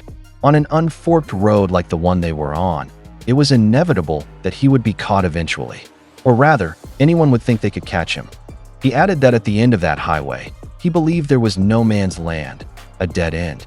Zodal then addressed Kuro directly, calling him the information broker, and pointed out that he seemed to be luring the cleaners into no man's land. He asked what Kuro planned to do once they all arrived there. Suddenly, Kuro let out a sly giggle and said that surely of all people, Zodal knew that it wasn't polite to pry, implying that there was something between them both that they were aware of. Meanwhile, back on the roof of the cleaner's car, an intense battle between Jabber and Rio was unfolding. Rio attempted to land a swift kick using her Ripper, but Jabber managed to lean all the way back and dodge it. So flexible and agile was he that he contorted his body and smoothly slid behind Rio from a kneeling position. Once behind her, Jabber launched a swift spinning claw slash, which Rio easily parried with her Jinky. As a follow-up, Rio opened her Ripper, forcing Jabber's claws to disengage. Undeterred, Jabber immediately readied himself again. He charged forward, winding up for another attack, and Rio likewise braced for the clash. When their attacks met, the resulting battle looked like a spinning Beyblade fight.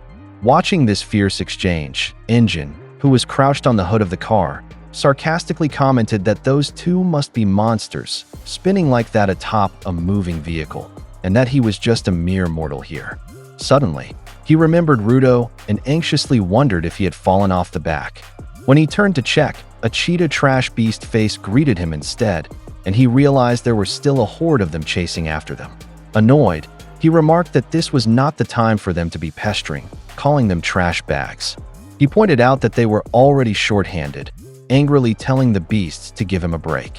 While he reminded himself that Rudo better not have fallen off, little did he know that Rudo had indeed fallen and was now being overwhelmed by a wave of cheetah trash beasts. Inside their car, Fu was lying face down in the back seat, hands over his ears, trying to calm himself. Worried, Follow commented on how many trash beasts surrounded them. Gris informed them that they would soon be reaching a tunnel, and once inside, the cheetahs would no longer be able to follow. Follow understood, but while trying to keep a beast from entering through the window next to him, nervously reasoned that at this rate, they would be crushed before they even reached the tunnel. Anxiously, he asked if this was the end for them. Would a bunch of lousy garbage piles really be their downfall? Gris glanced at Fu and urgently called out to him, asking if he would help them. He admitted that he would rather not have to ask a former raider, but since they were only supporters, they couldn't take down the trash beasts themselves. Swallowing his pride, Gris pleaded with Fu for help and asked him to lend them a hand, which deeply touched something inside of Fu. As they neared the entrance to the tunnel Gris had mentioned, Fu suddenly punched the car roof, his fist breaking through it, startling Rio. Jabber also noticed and curiously asked what was going on. Emerging through the hole, Fu reached out to He and said that since they have now been asked, it was time for them to step up. He agreed and shouted that it was finally his turn. He began to glow as he declared there was no holding back now. Fu then transformed, seemingly possessed by his doll, and as he opened his jacket and struck a pose, he shouted that he was going to give those monsters hell, and it was he time. While this was happening, Fu's words about why he always relies on others for orders were briefly echoed to us. He explained that he never wanted to take responsibility again. That was why he lived his life solely by following the orders of others, because that way, the responsibility would fall on someone else, and he would not get hurt. After that, we returned to the present, where he let out a loud shout that caught Jabber's attention. Excited, Jabber asked if he was really ready to throw down now, calling him Fu. But he questioned this and told him to try again. Wearing a wide grin from ear to ear, he pointed at himself and declared that he was the cursed doll He, shouting it so loudly that his voice echoed through the tunnel as the horde of aberrant beasts continued to chase them. Rio and Engine were confused when they heard what he was saying, while Jabber seemed to recall something when he heard that name. Jabber informed them that Fu and that cursed doll had an ability where the doll's personality could take over Fu's body. After explaining that, he asked He directly if he was right that that was the story they told people. He questioned the phrasing of it being called a story and told him to think again. He pointed out that it was their pact, which made Jabber listen to him more seriously. He explained to them that when Fu had no one giving him orders and when he wanted to fight, Fu's body would become his. Inside the car, the two supporters were utterly shocked and could not believe that wimpy little Fu had just torn open the ceiling with his bare hands. Back on the roof, he told Jabber that they had received their orders from the cleaners, so from now on, Fu and him would be lending a hand to their enemies. This gave Jabber an intense thrill, and he bit his lip in excitement. Up ahead, having exited the tunnel first, Katoni observed what was happening and immediately told Zodal that Fu had officially jumped ship. She asked what they were going to do about it, to which Zodal explained that her powers did not work well in the light, but inside a tunnel, there would be darkness. Katoni looked at him as he said this, and when they entered the next tunnel, she said she understood. Back in the cleaner's car, Jabber launched an attack on He. He tried to deliver a fast claw thrust, but it seemed to phase through He's side. Jabber's hand relaxed after the attack, while Engine pulled Rio away from the fight. Jabber's arm now looked lifeless. It turned out that he had broken it when Jabber attempted to attack him. Jabber's arm dangled limply like meat hanging in a market, and the shock showed on his face as he slowly realized it was broken. He stared at He in disbelief, then screamed in pain, the sound echoing through the entire tunnel. Rio asked what just happened, and Engine immediately replied that the kid was bad news. As he clenched his muscles, Engine added that the kid was not some scrawny wimp at all. It was as if his entire body was a weapon. Engine then corrected himself and pointed out that it was more like the very flesh of that kid was a vital instrument. After a few moments of preparation, he quickly pounced on Jabber like a missile, launching them both up into the ceiling of the tunnel. Jabber's body bounced off the ceiling after being smashed there, but despite that, the super masochist still had a smile on his face. He quickly followed up. After clasping both hands together, he delivered a powerful double axe handle blow to Jabber's body, slamming him hard to the floor and shattering the ground beneath him. The impact was so strong that it was as if a bomb had detonated inside the tunnel, with smoke even reaching the outside. The cleaner's car paused briefly to watch what had just happened, and when the smoke from his attack cleared, they saw Jabber's limp body lying helplessly on the ground. Despite this, Jabber managed to cheerfully comment, "Cheers to treachery."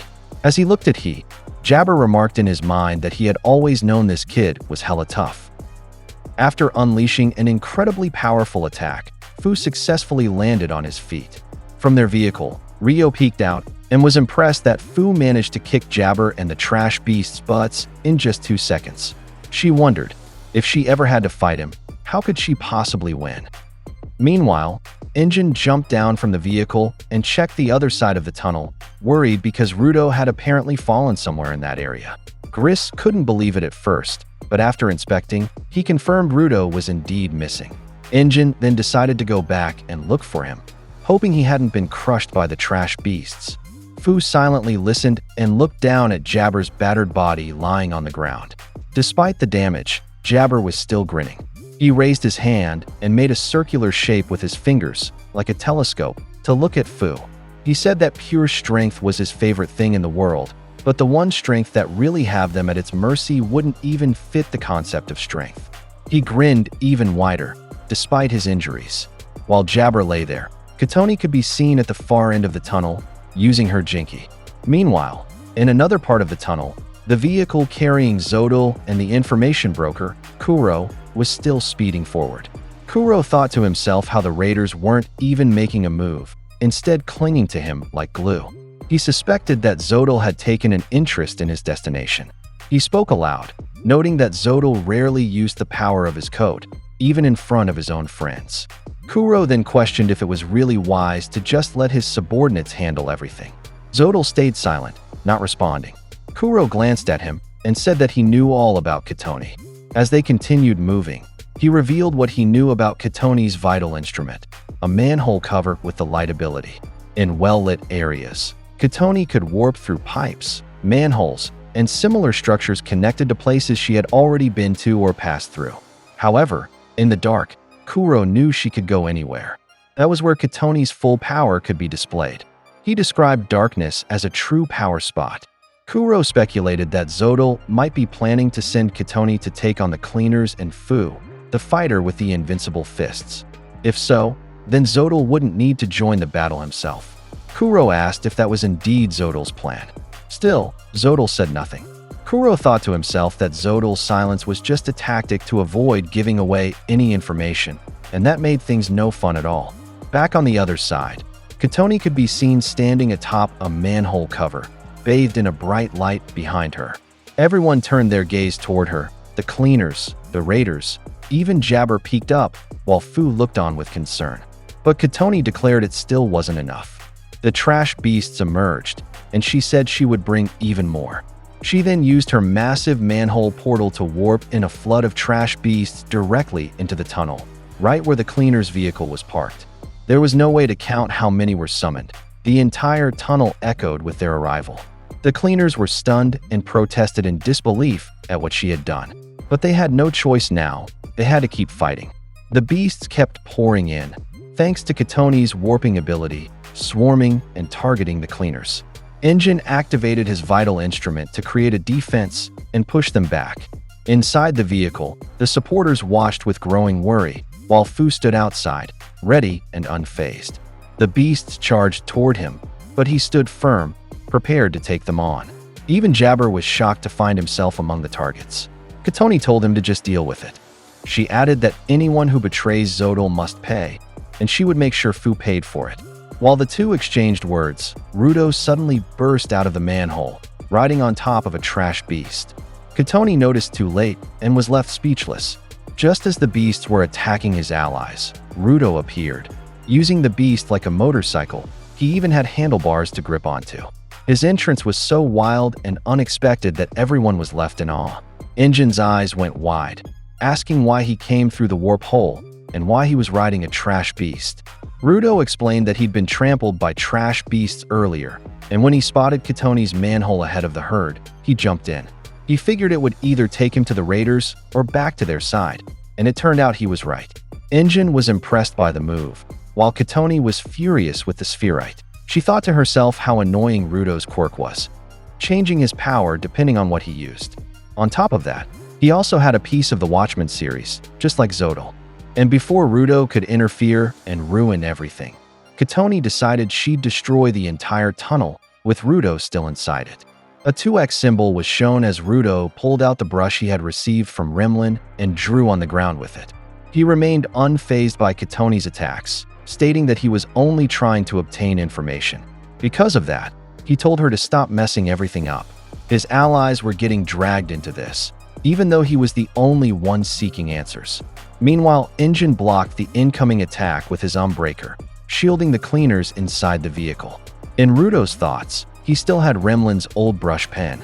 He decided that spikes were out of the question and told himself that he had to imagine something that wouldn't kill anybody. He recalled Remlin's approach, imagining shapes and giving form to ideas. He kept telling himself it should be just like Remlin's. Katoni began to panic upon seeing Rudo's next move.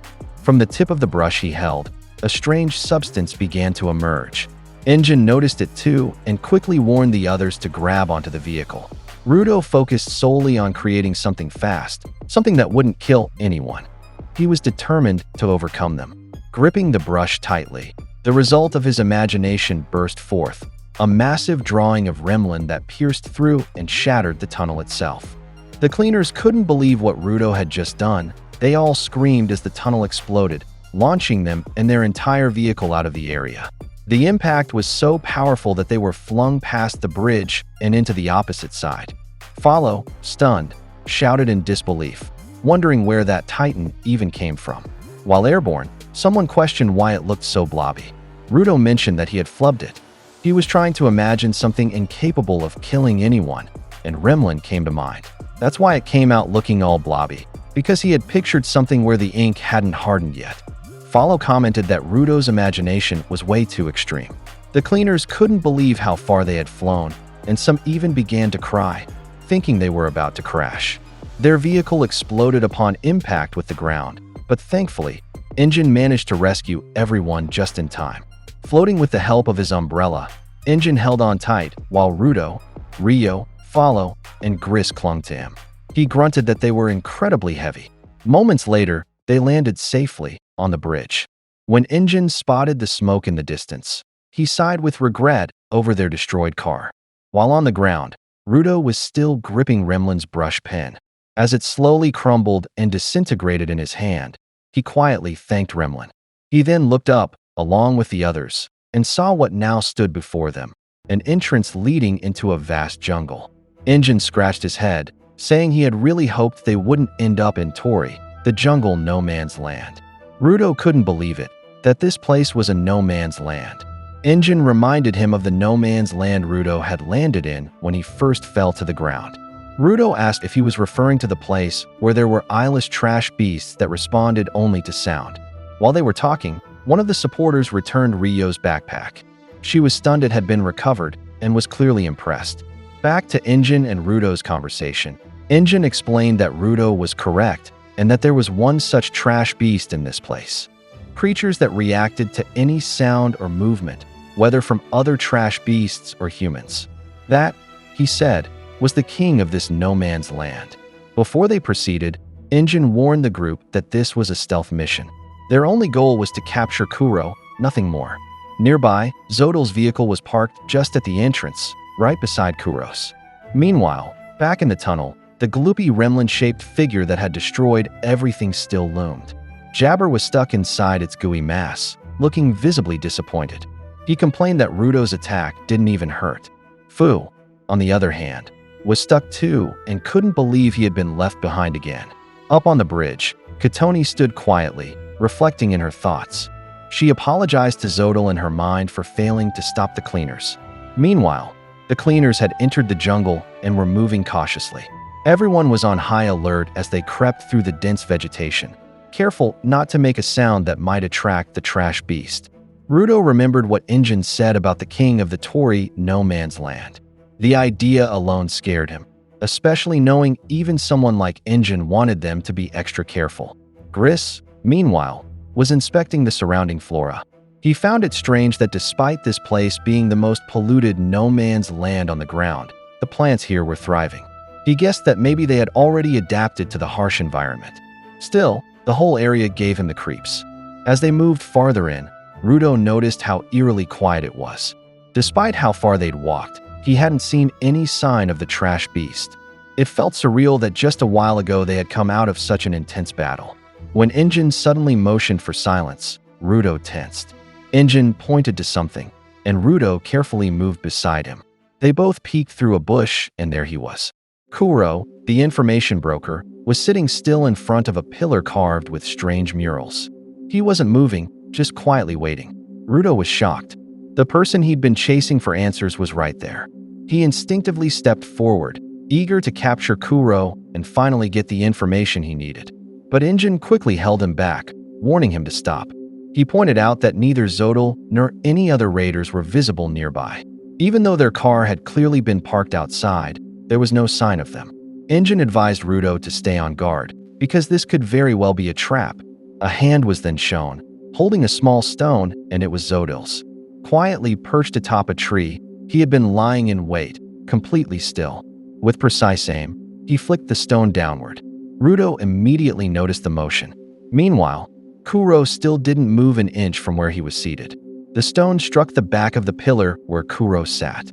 The sudden noise triggered a massive response. A colossal trash beast's hand burst out from the side near Kuro.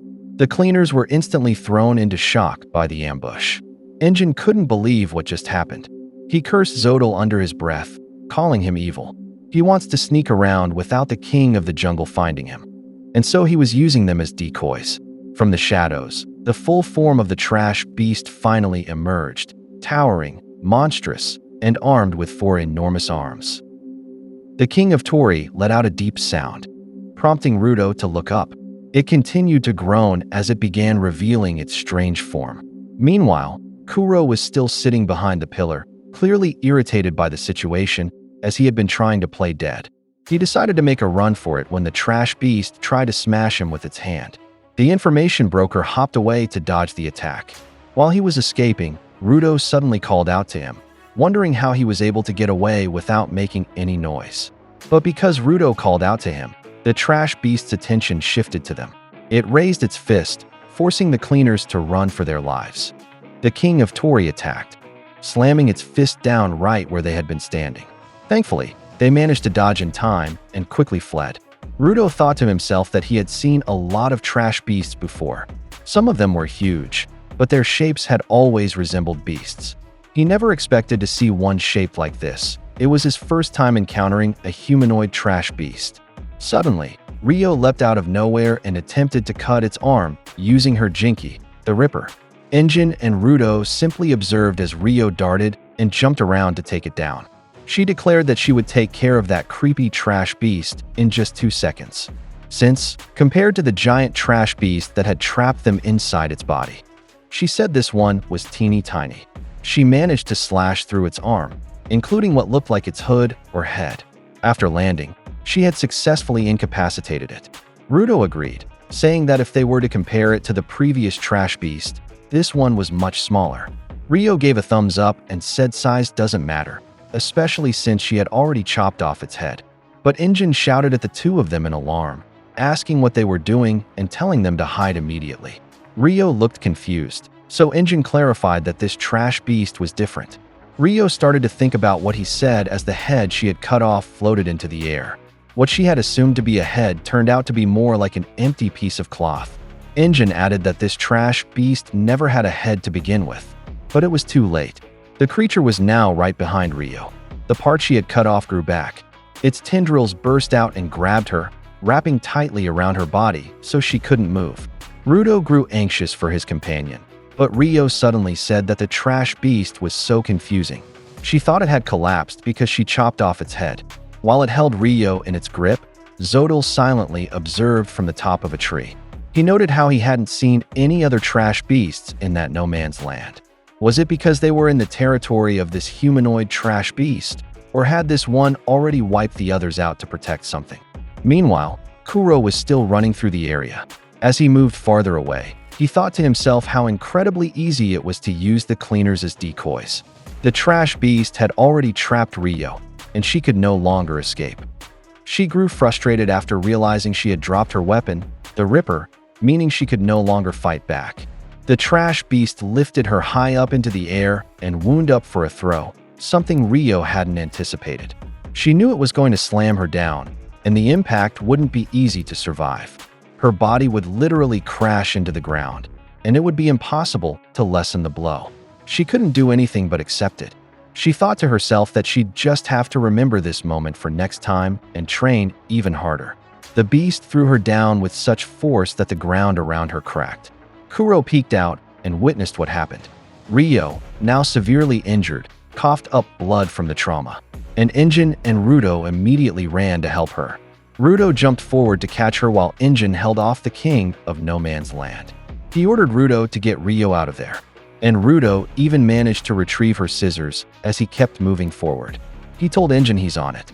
Ryo's gas mask had been shattered from the trash beast's attack. Injin now faced the king of Tori on his own, while the others made their escape. Elsewhere in the jungle, the other cleaners were seen searching for Rudo. When they found him, they asked how Ryo was doing. Rudo had already laid her down on the ground, and her body clearly showed signs of brutal injuries. She was bloodied and seemingly unconscious. But Gris remarked that it was impressive she even survived a fall like that. As Ryo struggled to move, they advised her not to speak anymore. Her spine, ribs, and possibly other bones were affected. Based on the bleeding, Gris suspected internal organ damage too. They had to get her to Asia immediately. Lying there in pain, Ryo admitted that she had been careless. She was thrown off by her expectations because the last giant trash beast they fought gave her the wrong impression. She forgot they were in No Man's Land now. Rudo was visibly shaken and couldn't accept what had happened. He asked Gris to take Ryo out of No Man's Land for him. Gris didn't hesitate and said yes. Ryo weakly lifted her hand and told Rudo not to blame himself because it wasn't his fault. But Rudo replied that it was his fault, no doubt about it. Still, he said he wasn't the kid who used to just sit in a corner and sulk about life anymore. He had already kicked that kid's ass. Now, all he needed was to beat the other guy. Everyone was confused. Who was he talking about? Rudo clarified. The man who knew he'd be getting into that car and heading to this place with his team. The man who specifically made him pay for information by playing tag near No Man's Land. The one who used the cleaners as decoys to distract the trash beast so he could get what he wanted. He was the one responsible for what happened to Ryo. The plan was so obvious that even his tiny brain could figure it out. He was talking about the information broker, Kuro. Rudo declared that he wouldn't allow Kuro to crush the cleaners just for his own benefit. If he was to move on to the next step, then he needed to settle this. Everyone fell silent after that. Follow noticed the determination in Rudo's eyes. Because of it, he turned to Gris and asked for his hat and goggles, which surprised him. They even asked Follow if he planned to stay behind. He replied that he wasn't sure if he'd be of any help, but he wanted to try, even just once in a while. He was clearly driven to help his companions. After all, he was a supporter and he was part of the cleaners too. Back with the trash beast, it continued its relentless pursuit of Injin, who was doing his best to evade it. By now, Rudo had probably gotten Ryo to safety, but the trash beast remained a major problem. No matter which part of its body he targeted, it would just regenerate right away. But when he managed to get some distance, the beast would just send its arms flying to attack him again. Injin began to wonder if it was stuck in the pond, since it remained fixed in that position. Just as he was about to reposition, Rudo and Follow arrived behind him.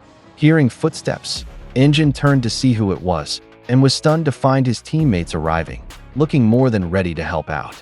He couldn't believe it when he saw the two of them there. Rudo then asked him to babysit the trash beast for a while. Meanwhile, taking advantage of the distraction, Kuro entered the pond from behind the king of Tori. He knew by now the others probably hated him, but he told himself that he had to do this. This was the role he had to play. He moved slowly through the water and approached the trash beast's clothing. In his thoughts, he apologized to them for using them all as decoys, but insisted it was necessary to find something out. He reached for something on the beast's body, and when he succeeded, he turned to leave. He was now holding a treasure chest and muttered that they would have to keep playing along a little longer. But just as he turned, he was startled to see Rudo and Follow waiting for him from the other side. They both stared him down silently, and Kuro froze. He was surprised to realize they had deliberately bypassed the trash beast just to confront him. Either that, or Rudo was there to pop him one. Rudo remained quiet, simply watching from the side. Kuro clarified that he should be safe, at least until Rudo actually caught him. So he decided to bolt toward Follow instead, asking if Follow could really stop his meaty body from crashing down with such force. But instead of dodging, Follow stood his ground without hesitation and punched him square in the face. The blow was so powerful that it sent Kuro skidding across the ground. Rudo muttered that Follow's plan had been perfect, and he had completely fallen for it. It was then revealed that it wasn't Follow at all. Rudo had swapped clothes with him to deceive Kuro. Rudo told him not to think they'd just let him escape just because the game was over. Then we shift to Gris, who was running while carrying Rio out of no man's land. Once outside, after he set Rio down, he said they should have brought Aisha with them. While saying this, he called someone through his choker. He introduced himself as Gris Rubian, a supporter from the Cleaners HQ, and confirmed to the person on the other end that he was currently in Tori no man's land. He requested assistance from the Cleaners South branch, and while doing that, Rudo was staring deep into Kuro's eyes, as if he was staring into the soul. The information broker had already accepted that Rudo had caught him and realized that he had swapped all his gear with Follows. Rudo then asked if this meant he had officially caught Kuro, and he added that once they made it out of no man's land, Kuro would give him the information, and as he said that, his hands were shaking. He also said he wanted Kuro to say something to Rio because Kuro was the reason she got hurt, and at that moment, Kuro noticed something about him.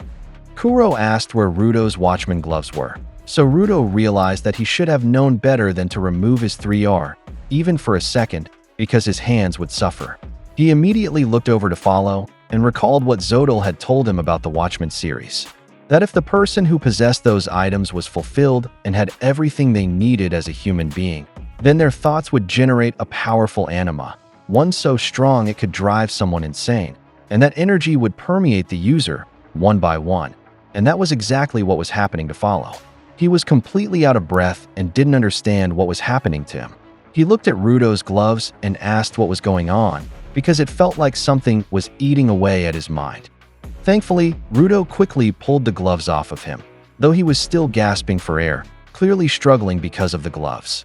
Even so, he returned to normal, and Rudo wore the gloves again himself. While he was doing that, Follow asked how he was able to wear them all the time. Rudo remembered what Zodal told him, that both of them were able to use the Watchman series without irregularities. He then realized that this was what Zodal had meant, that if a sane person tried to use a part of the Watchman series, they would go insane, and that's why he asked what that meant for him. At that point, Kuro was standing up, saying he found it surprising that Rudo entrusted his precious vital instrument to someone else, namely Follow, even temporarily. Right after Kuro said that, Follow suddenly disappeared from Rudo's line of sight because he had been punched by the massive hand of a trash beast. He was dragged off to the forest area of no man's land, and Rudo immediately became concerned. His bag, filled with all the garbage he had gathered, was shown flying off. Then Follow called out that he was fine and managed to get out the way just in time. He added that they had probably gotten too excited and made too much noise while chasing Kuro. Engine then appeared on top of the trash beast and asked Rudo and Follow if they had caught Kuro. Before they could answer, he told them he discovered something, that the body of that trash beast was all just for show. Rudo was confused, so Engine explained that it wasn't a singular body with a core like the ones used by the raiders. This trash beast had its main body elsewhere. Normally, when a part of a trash beast is cut with a vital instrument, it doesn't grow back, but this one simply reattached the pieces that were cut off. In other words, what they were seeing is basically like the hair of the trash beast. Follow and Rudo tried to imagine what Engine meant, and Engine said he thought the analogy made sense. He added that his guess was the main body was located inside the pond, so if they wanted to take it out, they would need something even stronger than his Unbreaker. And as he said this, he jumped down from the trash beast because it tried to crush him, but he dodged in time and it ended up injuring itself. Once Engine was down, Rudo asked Follow for his bag, but Follow apologized and said the trash bag had been destroyed when he dodged the last attack. While they were talking, the trash beast continued targeting Engine, still trying to crush him. Rudo was annoyed that even though this was no man's land, there were no usable scraps that he can use, just plants. He realized that in order to defeat this trash beast, they had to go into the pond. Then Kuro called to him and handed him a small treasure chest, telling him he could use it. Rudo was surprised that Kuro was letting him use it, especially since it was the item Kuro had pulled from inside the trash beast, and Kuro said that was exactly what he had been aiming for all along. He mentioned that the item was quite the antique, something he had expended long days of his life to pay for the object inside. However, the box wouldn't open, and he remarked that maybe it was broken and wondered how Rudo planned to open a box that is broken. That was when Rudo realized why Kuro needed him. He asked Rudo if he thought he could reuse broken tools. With a sharp gaze, Rudo asked the information broker if he was absolutely sure he was caught. Kuro said yes, and Rudo added that once everything was over, Kuro would give him the information he wanted and apologize to Ryo, to which Kuro promised he would. On top of that, Rudo said that in exchange for playing along with Kuro's little scheme, he wanted one more piece of information. Kuro called him greedy for that, but agreed and handed him the little treasure chest. According to Kuro, maybe the contents of that box would end up telling Rudo the information he was looking for, and underneath the box was the Watchman series symbol.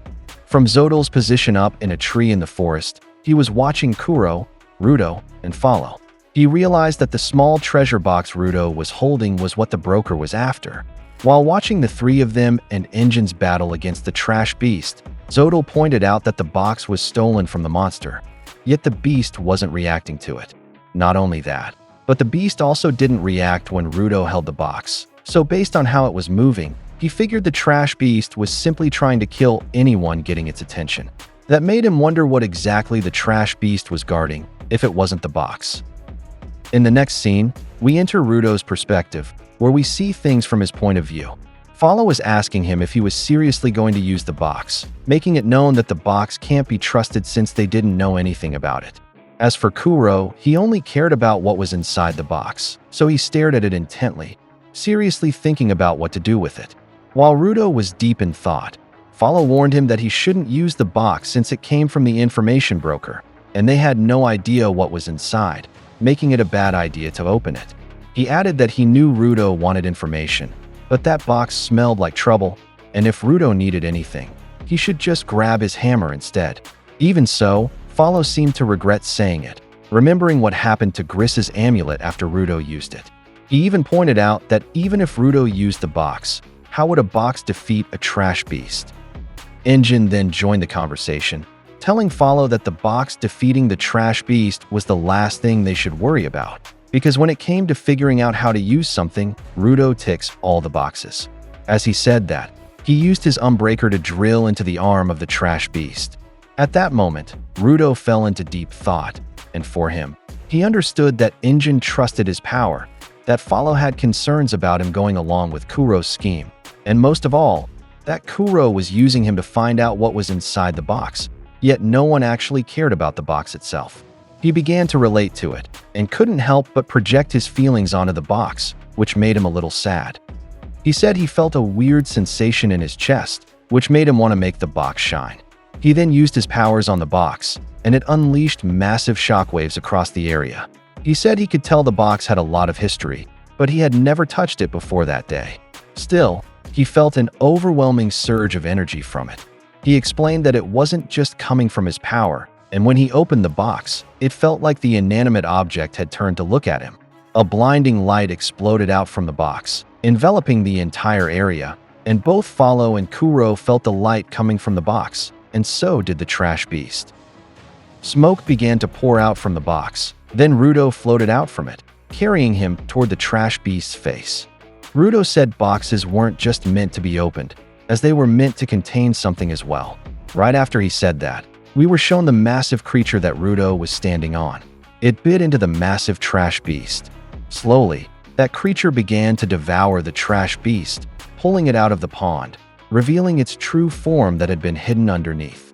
The creature that came out of the box consumed the entire trash beast, sucking it in, and once it had finished eating, Rudo said the area was finally clean. Rudo had no difficulty defeating the trash beast in Tori No Man's Land, and Kuro looked completely stunned at what he saw. Rudo climbed down from the creature that had emerged from the box and gave the information broker a sharp look. Kuro told Rudo that he had hoped he could at least stall the trash beast, but he had not expected the spherite to do much more. Nonetheless, Rudo created a magnificent object and took down the trash beast. Rudo replied that it was not just him who defeated it, because there was no way he could have done it without the creature behind him, which responded to his feelings and helped him. Engin said that either way, it meant they had Rudo do everything, but Rudo clarified that Engin and Follow helped too by distracting the trash beast. Then, Engin asked if they had retrieved all the important contents of the box, and Kuro lifted a piece of paper. Follow was surprised and asked if that was what was inside, and Kuro said the box contained a letter from Rudo's ancestor, Canis Cerebrek, the Undertaker. It was Canis' last will and testament, which shocked Rudo to his core, as he could not believe the box he had just used held the will of his ancestor. Kuro handed him the letter, and he immediately opened it to read. There was not much written in it, and some parts had been erased by Canis. According to the letter he wrote, he spoke about how he could not stop the humans. His hands were even similar to Rudo's, and he said that all he could do was bury them. He seemed to be sweating while writing the will, and he told his children that he had to leave in order to break that chain. So he asked them, practically begging, to live happy lives, and at the top of that line, 5 lines had been erased by Canis. Rudo asked what happened to his ancestor, while Kuro thanked him and said he was happy that the young prodigy had come to the ground. Because of that, Rudo asked who Kuro really was, while Injin asked how he could tell that the letter was written by Rudo's ancestor, Canis Cerebrek. The information broker answered that he knew because the underside of the box was engraved with Canis' logo. Rudo and Injin were both stunned by this information, and they turned to face the creature that had come out of the box, where they saw that Rudo's name was inscribed beneath its nose. They realized the logo of Canis meant that it was part of the Watchmen series, while Follow asked whether things disappeared when Rudo used his power on them. At the same time, Injin asked Rudo to revert the box to its original form, but Rudo said he could not, as it had already been used. Kuro told them to calm down, explaining that the box was not part of the Watchmen series, because the Watchmen series are items that Canis wore on a regular basis. Rudo then asked if the broker knew all of this too, and Kuro said of course he did, and wasn't that the reason they came to him in the first place, for his information? He added that he had already been more than sufficiently compensated, so they should let him continue supplying them with his merchandise. Right after saying that, Momoa appeared behind him, grabbed him, and told him that his information now belonged to her, which left the cleaners completely stunned. Follow was completely shocked when he saw Momoa suddenly appear and touched Kuro from behind. He immediately told Injin and Rudo that Momoa was about to steal all of Kuro's information, and according to Fu, once Momoa obtains that information, there is a high chance Zodo will kill the information broker. Upon hearing that, Injin immediately ran toward Kuro, frustrated with himself for being too focused on the trash beast that he forgot to watch out for the raiders. He might not like Kuro, but he couldn't let the raiders kill him. However, someone blocked his path to Kuro, and it was none other than the leader of the raiders himself, Zodal Typhon. Rudo felt a mix of annoyance and shock, because out of all times, Zodal had to appear now, looking fully prepared to take them all on by himself. Zodal fearlessly confronted Injin, Rudo, Follow, and the box creature, and at that moment, he activated his vital instrument. Rudo's eyes widened in disbelief, stunned by Zodal's transformation. It was a bold and menacing transformation, and the name of Zodal's vital instrument was Mishra, a coat that had become like extra limbs. Zodal stared seriously at the cleaners, while Rudo began to panic, as he could only use his 3 or to weaponize objects up to 3 times, and he had already used it twice, once on Remlin's brush and once on the box. The timing couldn't be worse, and in frustration, he told Zodal not to use his vital instrument now. Zodal then turned to Kuro and told the information broker he was wasting his time, amusing himself with silly games like tag, and that is what happens when he plays games like that. Injin then ordered his allies to prepare themselves, and right after that, Zodal unleashed a massive swarm of appendages from his Mishra. Injin used his Umbreaker as a shield to protect himself, Rudo, and Follow, but unfortunately, the box creature didn't survive. It fell to the ground, and Rudo stood frozen in fear and awe at the overwhelming presence of Zodal's menacing aura. Zodal warned the cleaners that they wouldn't be able to pass him, nor would they be able to stop them. Meanwhile, we return to Momoa, who had begun using her powers on Kuro. She started reading the memories of the information broker, and according to her, she loved the feeling of immersing herself in a world of music that came from her headphones. Even though the headphones no longer played new sounds, she continued to wear them because they helped her focus, bringing her into an isolated space where she could listen to other people's memories. Those very headphones were her vital instrument, which she called Assel. She said she could hear Kuro's world now, and she asked to be allowed to bathe in it. However, Momoa seemed to have gone too far in bathing in Kuro's world, as she was nearly drowning in the rush of memories, seemingly overwhelmed by the sheer amount of them. She couldn't believe how many memories Kuro had, because information broker or not, no ordinary person could have that many. She began to wonder just whose memories these were, especially since people called Kuro by different names, such as Bob, Emilia, and Boss. Then she came across a memory where Kuro told someone not to leave. That someone was a man wearing a Watchman series uniform, none other than Canis. Kuro looked deeply into Momoa's eyes, who was visibly confused, and Momoa asked how long the information broker had been alive. The flow of Kuro's memories continued to stream into Momoa's mind, and here she saw something specific. It was a meeting of a group, and there was a concerned and irritated man reacting to someone telling him about sightings of monsters made of trash. He asked in frustration if the person was just making things up. Shock was visible on Momoa's face as she saw the countless memories Kuro had accumulated, and she thought to herself that this information broker had clearly lived through well over a century. Slowly, Kuro began to approach her within the mental space, telling her that she should have prepared herself before touching him. Momoa was startled when she saw his body moving within the memory, and she nervously asked how Kuro was able to enter this space. Within her thoughts, Momoa explained that her ability allows her to hear people's memories and fully immerse herself in their world when she touches them. She does not have the power to alter those memories, which means that the people whose memories she is seeing should not be able to interact with her. She was utterly bewildered and asked herself how Kuro was managing to do this now. When Kuro finally reached her, he said oops, and while sensing himself in this dimension, remarked that he should have realized that talking to her inside his memories would confuse her. He then suddenly tried to poke Momoa's eyes with 2 fingers, startling her and causing her to fall to the ground while rubbing her eyes. Kuro thought about her ability to hear memories and concluded that perhaps it served no purpose here. Momoa was deeply shocked by this experience, while Kuro wondered to himself whether an air eye poke would even have any effect on her. As he began walking away, he explained that Momoa was correct. He was not interacting with her directly. What she currently saw in front of her, behind her, or even at her side, was merely a memory. Kuro then sat on a couch that suddenly appeared and pointed out that this was a memory prepared just for Momoa before Rudo and his friends came to visit. Hearing that the memory had been prepared specifically for her made Momoa think, and she could hardly believe it. She asked in disbelief if that meant Kuro had foreseen this event and knew it would happen. Kuro then explained to her that the thing about information is that it is fragile. The more times it is shared, the more easily it loses its proper form. But, he pointed out, once it spreads in its misshapen form, it becomes possible to make new discoveries, and through that, one can gain even more information. After that, he said he would be giving the raiders a small piece of his information, in the hopes that it would allow him to discover what he truly wanted to know, the lost memories. Momoa gave a sly smile at that, and said that not that she should be saying this, but she was starting to feel bad that the cleaners had actually paid their price. A few moments later, Kuro suddenly spread his arms and sent a massive but still small portion of his memories into Momoa's brain, saying that this would take them to the price that the raiders would have to pay.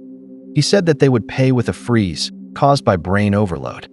Back in the physical world, Momoa began to feel a strong electric shock that made her scream, her body convulsing and her jinky buzzing loudly. This caught Zodal's attention, and he turned toward her, seeing her losing consciousness after touching Kuro. Rudo also noticed it and was surprised, wondering what had just happened. Momoa collapsed behind Kuro, and now unconscious due to the overwhelming flood of information Kuro had poured into her brain, while Zodal's eyes widened at the sight of her condition. Kuro then told Zodal that he estimated it would take Momoa about a month to fully recover, prompting Zodal to ask what he had done to her. Kuro replied that he had done nothing at all. He explained that Momoa had simply tried to steal his memories, and pointed out that a young girl's brain could not possibly have the capacity to hold all of them. Nevertheless, he added that Zodal and the others did manage to obtain a small piece of his information, and he decided that what happened to Momoa was the price they had to pay. Zodal understood and asked if it was correct that the deal meant they could not open the goods for at least 1 month. Reaching into the pocket of his coat, he took out a sandwich and remarked that Kuro was always prepared for everything, even for their ambush. As he began to eat his sandwich, he commented that Kuro truly was a force to be reckoned with. After that, Zodal's coat began to shift in form, changing from its spiked appearance to a smoother, more liquid-like state, resembling wings. Kuro was impressed when he saw that the coat was capable of doing more than simply turning pointy. Zodal gradually finished his sandwich, and as he did, the structure of his liquid-like wings seemed to stabilize even more. With the size of its wingspan, he looked like a wyvern, leaving Rudo and the others shocked and stunned by what he was displaying. Rudo recalled the appearance of Zodal's coat just recently, and with concern, he noticed that its shape now looked nothing like it did before. He could hardly believe it as he wondered if, just like him, Zodal could wield multiple powers with just one vital instrument. Right after that, Rudo suddenly sprinted towards the giant mimic, surprising Follow. Follow suggested to him why not just use that giant box again and feed Zodal to it, to which he answered as he climbed up the box that he couldn't do that. He explained that he was only thinking of placing the trash beast inside that box earlier and pointed out that now it was full. Follow was concerned and could not believe it was already over capacity, and remarked that a trash beast that gave them that much trouble must be incredibly high in calories. Meanwhile, Kuro began walking toward Zodal, trying to calm him down. He said that killing him would not help Momoa recover. He also asked what kind of sandwich he had been eating earlier, and before long, he began thinking that perhaps it was the trigger that changed the coat's shape. Zodal then spread his wings toward Kuro as an intimidation, saying he would tell him the answer later. Follow became concerned again, thinking that Zodal was about to fly off and take Kuro with him. Rudo caught his attention when he shouted that it was not going to happen. When Follow looked, he saw Rudo charging forward, riding the giant box, and shouting that he had not yet obtained his information. He also pointed out that maybe his buddy was full, but it was not out of commission yet. He commanded it to attack, but unfortunately, it did not move and its stomach began to rumble. Follow was speechless, and Rudo was disappointed, thinking that it must be too full to move. Off to the side, Engine tied something to his umbreaker while thanking the giant box for giving its all in eating the trash beast earlier, while calling it Boxy. He said he would take care of this now, or rather, he wanted to do it. As he pulled the cord on his umbreaker, he added that he was not very good at ranged battles, so they should try not to get hit by what he was about to do. He took aim and immediately threw his jinky toward Zodal, catching his attention. Like a yo-yo made of a saw blade, it spun rapidly across the ground next to Zodal. Kuro was also forced to jump back because of the attack, noting that it was a long-range spinning umbrella attack. However, Kuro still got caught by Engine's umbreaker and was dragged back by it, while Zodal was forced to jump in the air to dodge it. Engine reeled his jinky back, dragging Kuro across the ground, who commented on how sloppy his fighting was. After that, Engine struck a bold pose and said that he was not going to let Zodal interfere with them any longer, calling him Raider scum. Zodal replied seriously, saying fine, and suddenly flapped his wings forcefully, sending a powerful gust of wind toward Rudo and the others. They braced themselves to avoid being blown away, and when Rudo looked to see where Zodal was, he saw him flying right in front of them. Carrying Momoa, Zodal pointed out to them that the information broker had used the word price, explaining that it meant as long as they paid the price by waiting 1 month, they would receive the goods. He said he had no further business there, but while staring intently at Rudo with a menacing aura, he added that the next time their paths crossed in pursuit of their goals, he would roll up his sleeves and beat him until he collapsed to the ground. After saying that, Zodal quickly flew away from the area, but Rudo was not intimidated at all. While Zodal was still in the air, Rudo furiously shouted at him to just try it. He said he would find a way to reach the sphere before Zodal could, and afterward, he would beat him up and laugh hard about it. He said he would simply think of this event now as a flag. After things calmed down, Engine commented that he had thought the raiders would give them more trouble, but they had simply backed off and left. Kuro then told them that the raiders' attempt to take him was only for insurance, adding that he believed Zodal prioritized Momoa's safety and chose to cut his losses, which he called a logical decision. Rudo pointed out that the price about not being able to open the goods for a month was too vague and expressed his surprise that Zodal had bought it. Injin explained to him that that was how much trust one could put in the word price when it came from information broker Kuro. He further explained that if Kuro used that word, it meant whatever he said was 100% true. Otherwise, he would lose his credibility as an info broker. Follow then shared his thoughts that those guys were typical raiders because of their actions. They knew that, but they still tried to cheat to get more information. After that, Kuro brushed it all off and asked if they should start their business now that the raid storm had passed, to which Injin replied yes and asked Rudo if he was right that. After all, Rudo wanted to find Amo as soon as possible. Rudo then looked at Boxy in front of him and pressed his forehead against it as a sign of care. He sincerely thanked it for the service it had given them, and after that, the scene shifted to the cleaners' headquarters. There, Semiyu had just finished explaining to Tamsi that Rudo had left to meet with the information broker, to which he guessed that some of their people probably got hurt there. He added that since he had nothing better to do, he would go and lend them a hand instead, while still keeping his true identity hidden as the captor of the person Rudo had been searching for, which is Amo. In the following scene, 2 days had passed, and our group had headed to the South Ward, Kripai. At present, the people there were listening to a report from their energetic and favorite news reporter, Mamo, regarding the requisitioned NTR airwaves and discussions about the upcoming Doll Festival. With great excitement, he urged everyone to jolt their sleepy-weepy brains awake and pay attention to his report.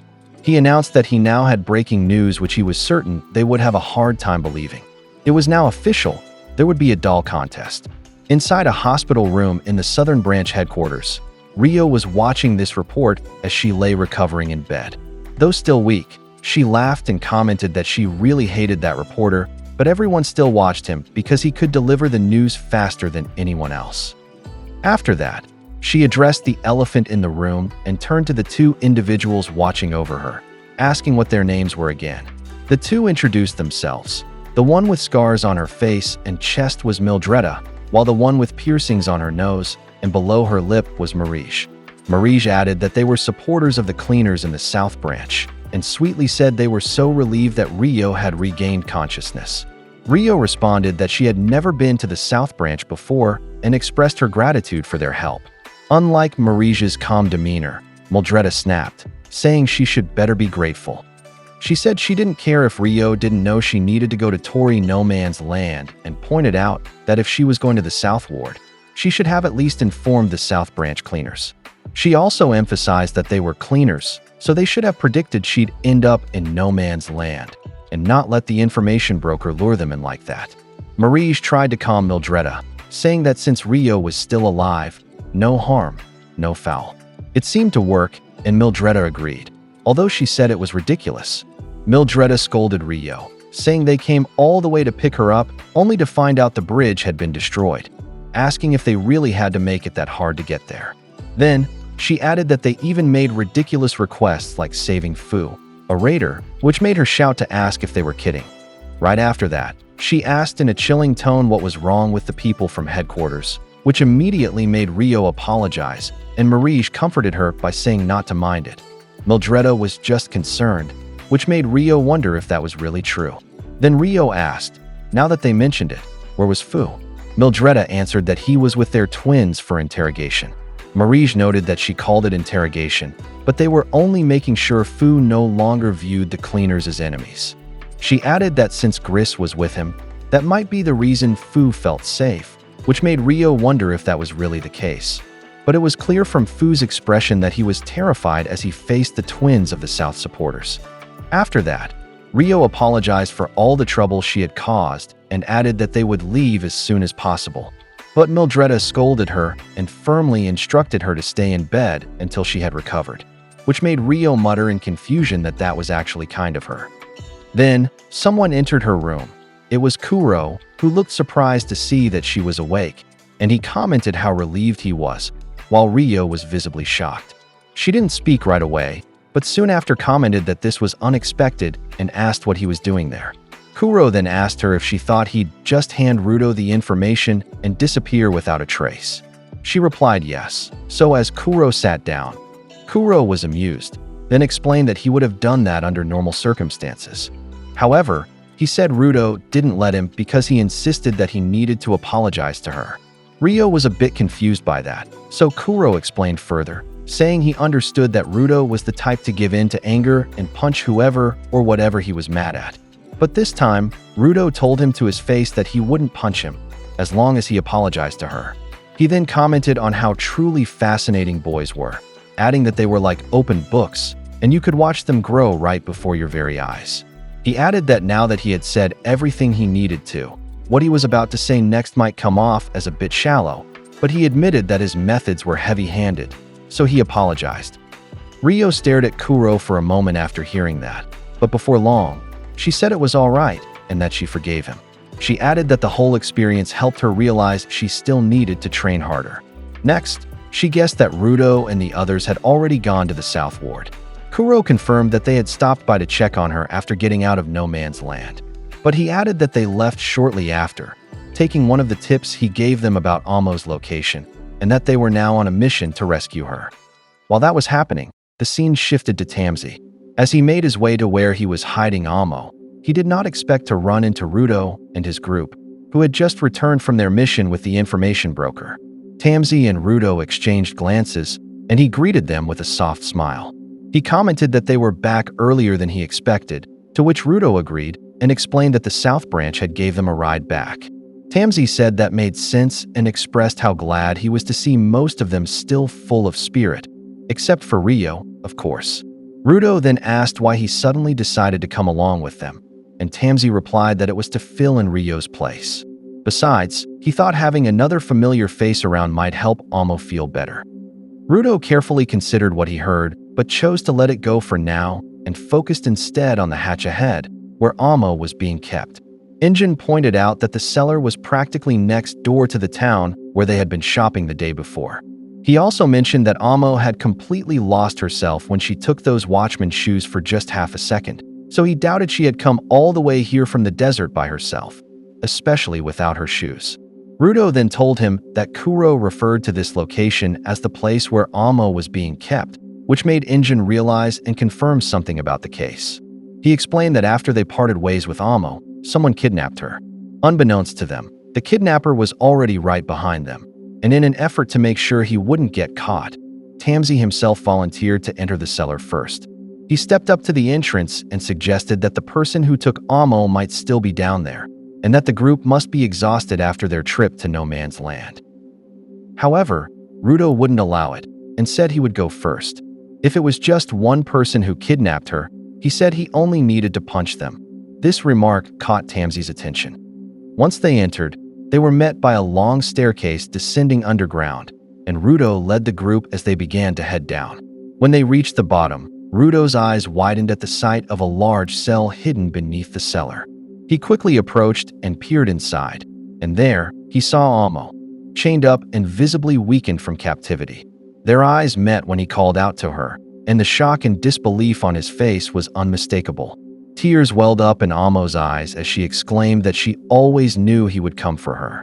They didn't waste time opening the cell and freeing her from her restraints, all while expressing how awful it was that this happened to her. Tom noted that she hadn't been given anything but water for days, while Injin added that Aishio was on the way to help treat Ryo and pointed out that from here, the cleaner's base was closer. He worriedly wondered who could have done such a thing, while Rudo gently supported Amo. As Amo opened her eyes and rested her head against Rudo's shoulder, she saw Tamsi standing nearby with an ominous presence and a chilling glare. Her eyes widened in fear the moment she saw him. His intense gaze seemed to warn her not to say anything. So despite her overwhelming anxiety, she simply smiled and said how nice it was that he had come to rescue her too. Tamsi replied with a no, and while handing her a paper bag he was carrying, he said he only came here to deliver these things to Amo. He then took out her Watchman series boots from the bag and pointed out that she needed them. Amo, overwhelmed with joy, tearfully agreed. She thanked him for bringing them, while Tamsi gave a disturbingly creepy smile, clearly indicating he was up to something. In the next scene, we return to a point in time when Rudo and the others were just leaving the desert no man's land Pinta after meeting Amo. It turns out that Tamsi had left behind an invisible thread inside the tower where Amo had been staying. Even at that time, this cleaner was already plotting something sinister and was clearly showing interest in Amo's Watchman series boots as he stared at them carefully before they finally departed. As they walked, they had a casual conversation, and during it, Injin commented that Amo had a strong smell. Zenka quickly scolded him not to say it like that because it might give listeners the wrong idea, while Rio remarked on how terrifying Amo's power was, being able to dig up a person's old memories. She added that they were lucky to be able to use Tamsi's vital instrument on people, because if it were her scissors that were used, even one wrong move could result in death. This made Injin glance at her ominously, prompting Rio to quickly add that, of course, she tries hard to make sure that wouldn't happen. Delman told them that Tamsi's power was perfect for restraining enemies and that he always helped him out. Tamsi laughed and commented that it really is handy to have a support-type power and that it helps in many ways. After that, Amo returned to her tower. While the thread still remained inside her place, she closed the door behind her. Unbeknownst to her, there was a thread-made entity connected to Tamsi's thread waiting inside, shaped like a tall humanoid figure. Tamsi then began monologuing to himself about how he had been misunderstood by others his entire life. But the person he was now, he said, harbored no anger or resentment. He claimed he now had something stronger than those emotions. Something more right than anything else, he said. Something that would follow him for eternity. As he said this, we were shown exactly how he kidnapped Amo. Using his thread creature with glowing wings, it grabbed Amo by the head and smashed it violently against the wall. From the impact, she collapsed to the floor, blood slowly dripping from her head. The thread creature began wrapping its threads around her boots.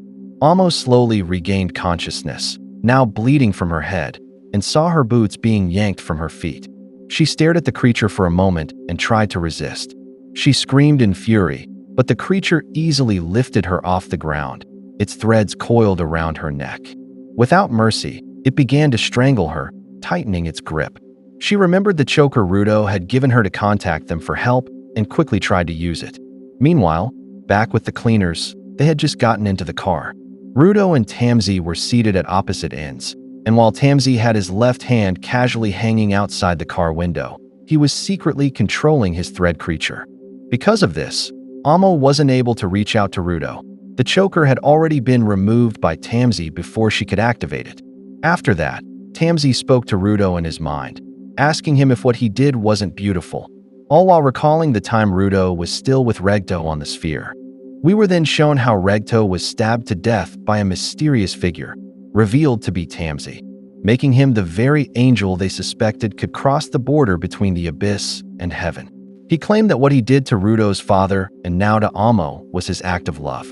And as he expressed pity for Amo's current condition, we returned to the present, where Tamsi was now the one watching over her at their headquarters infirmary. He added that what he had done would only strengthen his bond with Rudo. He stared at Amo's pale face and even managed to smile softly at her. Afterward, he began wondering what he could do next to tease Rudo.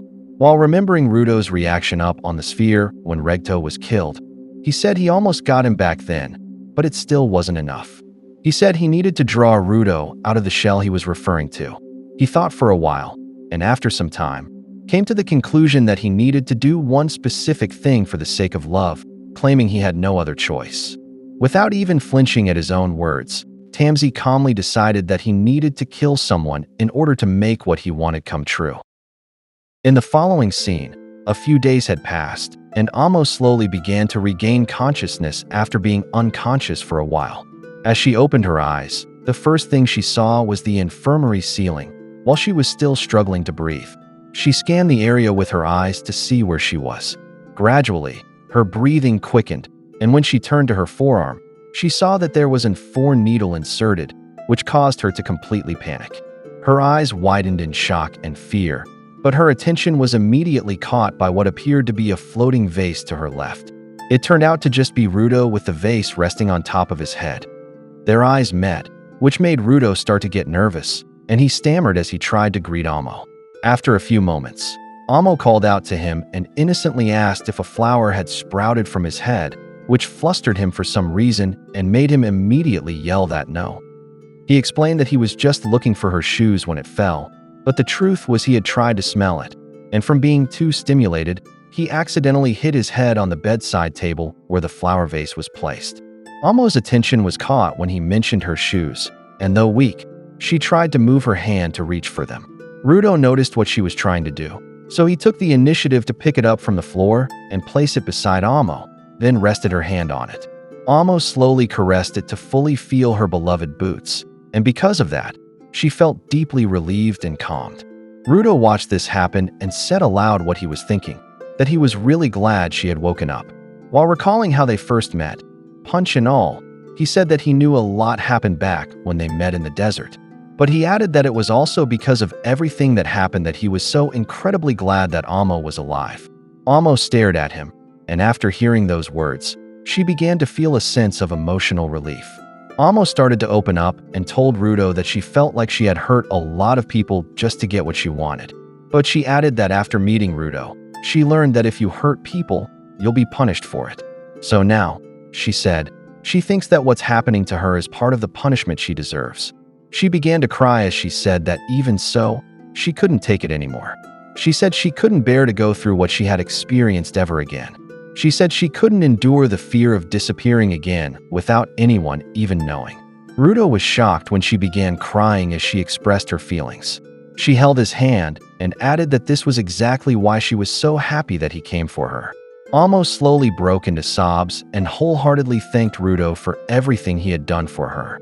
The expression on Rudo's face showed just how much all her words had struck him, and to offer her some comfort in return, he gently held Amo's hand as he allowed her to release everything she had bottled up.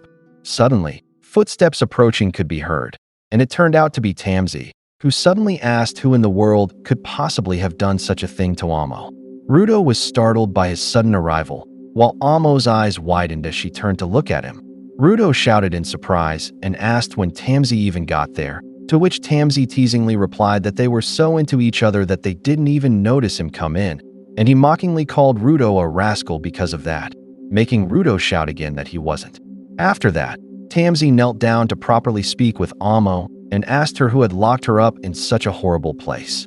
If they had any identifying features, he said, they should be able to get the Hell Guard to find that person. Amo thought for a moment when he said that, and she began to recall the shape of the body of the person who had tortured her.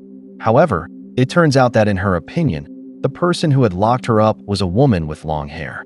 The surroundings fell silent after she said that, but it didn't take long before Rudo asked if that was all she had to say. Amo answered with a distressed tone that she couldn't remember anything else. She said she could remember everything that happened inside the place where she was locked up, but she couldn't recall who did it to her, pointing out that part of her memory was just a blur.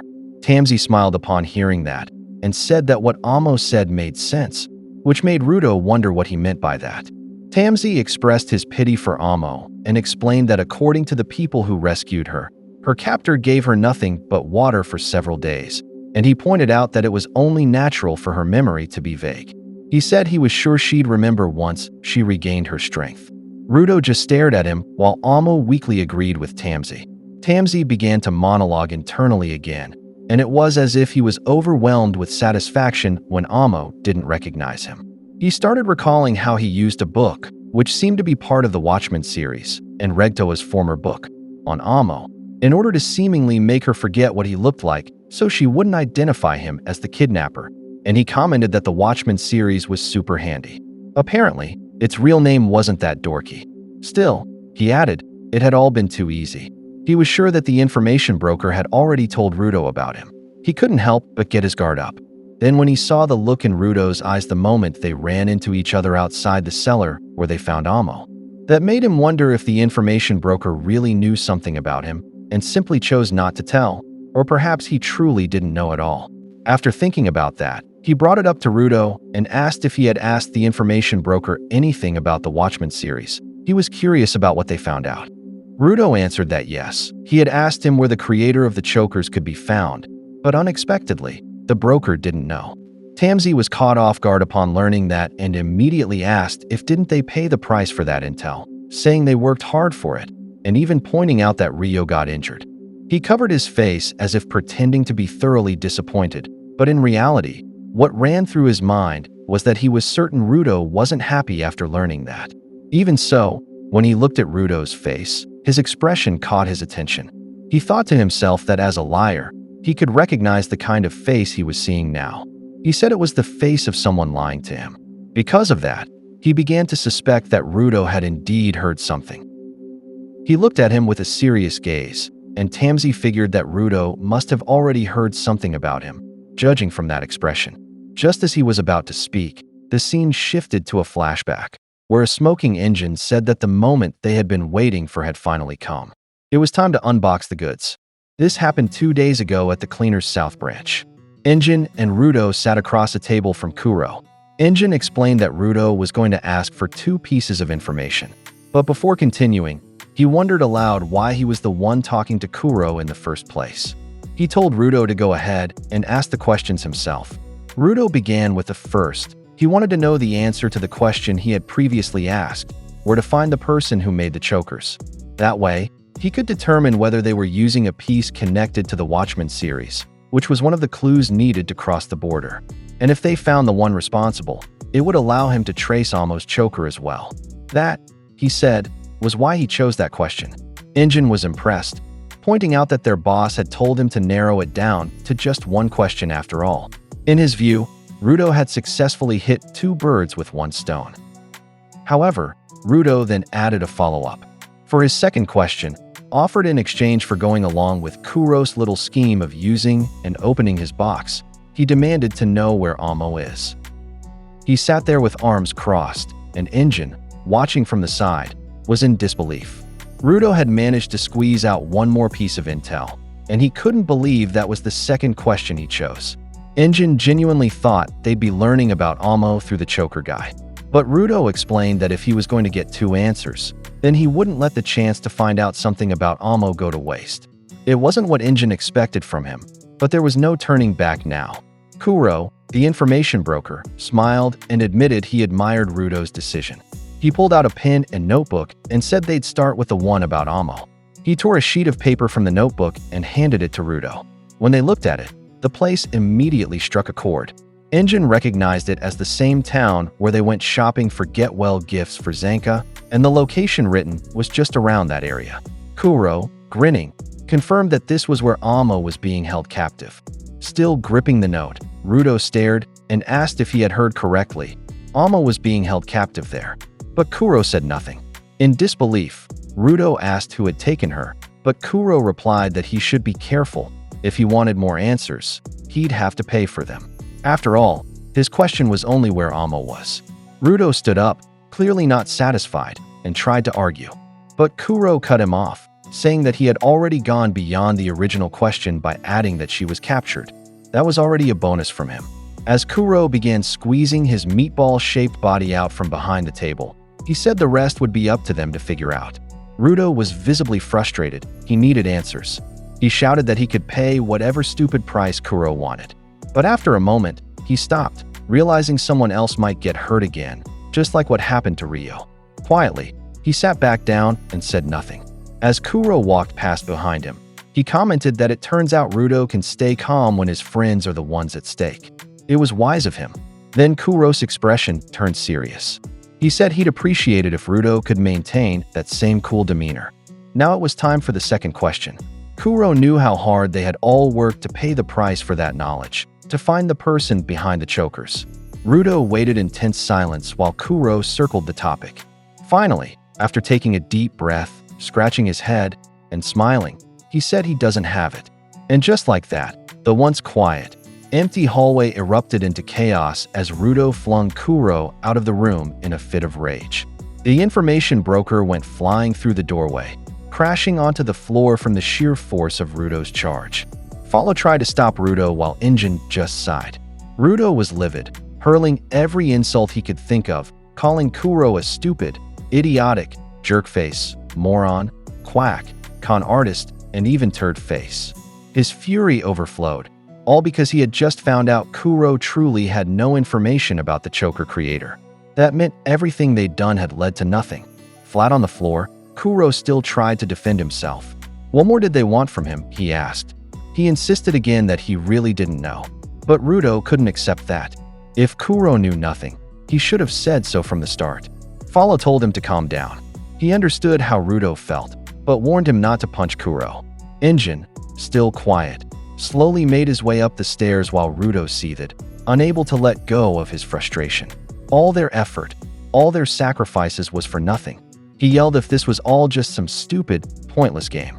And worse, Rio had suffered serious injuries just for them to open that box. Kuro, still lying on the floor, said he genuinely felt bad about what happened to her and hoped Rudo would believe him. Injin continued watching the argument unfold, but something suddenly caught his eye. As Kuro talked about Rudo having received his ancestors' will, Injin noticed a paper in Kuro's right hand. Follow was still clinging to Rudo to hold him back, but Kuro subtly raised the sheet, as if signaling that it was meant for Injin. Injin sat down and reached for it, just as Rudo was still trying to break free, yelling that he couldn't stand this anymore. Injin opened the folded paper, and his eyes widened in shock as he processed what was written. Across from him, Kuro subtly motioned for him to stay quiet. He apologized, explaining that the choker maker was a master at hiding information. The only information that ever reached him was misleading at best. Injin seemed to grasp the real message behind Kuro's vague excuse. He turned to Rudo, who was still seething, and tugged at him. "That's just how Kuro is," he said. "They should leave him and go check on Rio. Once that's done, they can move on to rescuing Amo." But Rudo refused to be pacified. He couldn't believe Injin could say that after everything Kuro had done. Injin held up the paper to show him. "Settle down," he told him, "and have some candy." Rudo paused. His anger faltered as his eyes scanned the contents of the note, and pure shock registered on his face. They had gotten the answer they needed after all. Back in the present, as Tamsi pressed him about what information he had received, Rudo remembered that the contents of that paper weren't to be spoken out loud. The note had said, "The choker maker is listening to their voices. In 2 weeks, during the South Ward's Doll Festival, they should find the White Crow. This will lead them to the person who knows where the choker maker is. But if the choker maker caught wind of this, their target would surely slip away. That's why they couldn't tell anyone, not even their fellow cleaners." So when Tamsi asked, Rudo hesitated, stammered a little, and eventually replied that the information broker didn't know anything about the choker maker. Then he called him such a turd. Deep inside, Rudo apologized to Tamsi for keeping the truth from him. Still, Tamsi could clearly tell Rudo was lying. Kuro emphasized that the choker maker was actively listening to their voices, which meant they couldn't tell anyone about it, not even their fellow cleaners. The scene then shifted to Kuro in deep thought. He admitted to himself that while he trusted Injin, he wasn't sure if Rudo could keep his mouth zipped about such sensitive information. Kuro was sitting silently from the side of the bed where Rio was still recovering. Breaking the silence, Rio commented that it was already night. She was surprised Kuro stayed with her the whole day just to take care of her, calling him Mr. Rare Character. Kuro shot back, asking if she had a problem with that. He pointed out that only a few people ever had the honor of being nursed by him. She didn't need to worry, he added. He would leave as soon as Aisha arrived, and once he's witnessed her full recovery. Just then, Mildreda entered the room and said that he should get ready to go, since Aisha had just arrived. As Aisha walked in, the concern on her face was obvious. She immediately apologized to Rio for taking so long, then began checking on her. Rio smiled, comforted by the familiar face in an unfamiliar place. Just seeing Aisha made her feel a little better. After a few moments, Aisha explained that Rio had sustained spinal and rib fractures along with internal organ damage. The initial reports were accurate. She was lucky that the South Branch had picked her up and treated her immediately. If things had been worse, her life would have been in Aisha's hands. Nervously, Aisha started mumbling to herself, clearly stressed. She said she probably shouldn't have said that in front of her patient, but since there were only a few people around, maybe it was fine. Rio couldn't believe Aisha was doing it again, being too negative. She told her not to worry so much. Even if Aisha couldn't completely heal her, it's not like she was going to die. There was no need to stress over it. That reassurance helped Aisha calm down, and she responded softly with an okay. Mildreda chimed in, reminding her that if she succeeded before, she could do it again. She urged Aisha to have faith in herself. Meanwhile, Kuro quietly observed everything from the corner of the room. thinking to himself that it was hard to believe Mildreda was only 24 years old. And once she had gathered enough courage, Aisha finally moved and grabbed her vital instrument. Holding the cord's plug in her hand, she announced that she would now begin the treatment.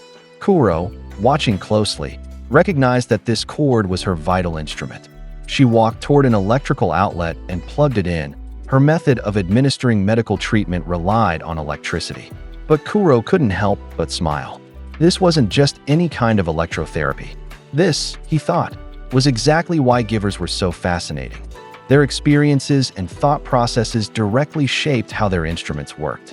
Aisha stood tall and readied herself, gently placing her hand on her head. Her Jinki type was heal, and in Kuro's eyes, it was her pure heart and extraordinary kindness that allowed her to wield such a power. She could perform this healing through the cord and Aisha herself. She removed her gloves, allowing the electricity to flow freely toward her patient and healing them. She placed her hand gently over Ryo's chest and began concentrating. Slowly, electricity coursed through the cord, and as Ryo lay on the bed, Aisha flicked a switch that triggered the current to flow directly through her palm and into Ryo's body. In that instant, Ryo's eyes shot wide open and she suddenly bolted upright. Her hair stood on end, clearly shocked by the jolt. Kuro and the other supporters nearby watched in silence, stunned by the display. Meanwhile, still trembling, Aisha softly muttered that she had finally done it. Ryo was absolutely delighted with her hair, amazed at the sudden volume. She beamed, saying the operation was a success. Aisha, overjoyed, jumped in excitement at having perfectly healed her. It was a huge relief that everything had gone right. Marij, watching nearby, was equally impressed and praised Aisha's incredible skills. Meanwhile, Mildreda playfully questioned whether there was anyone at HQ who could act as the straight man. Kuro, on the other hand, was analyzing the treatment Aisha had just performed. He realized she was converting electricity into life force and directing it precisely to the injured parts of the body. Once the current reached the organs and they were fully restored, patients would end up exactly like that, fully energized and wild-haired. He noted that a successful operation required a combination of solid medical knowledge and advanced voltage regulation skills. To him, Aisha was nothing short of a real artist. Aisha then explained that all that knowledge had been drilled into her by her grandmother. The very first medical procedure she witnessed as a child was her grandmother using a cardiac defibrillator to revive a patient's heart.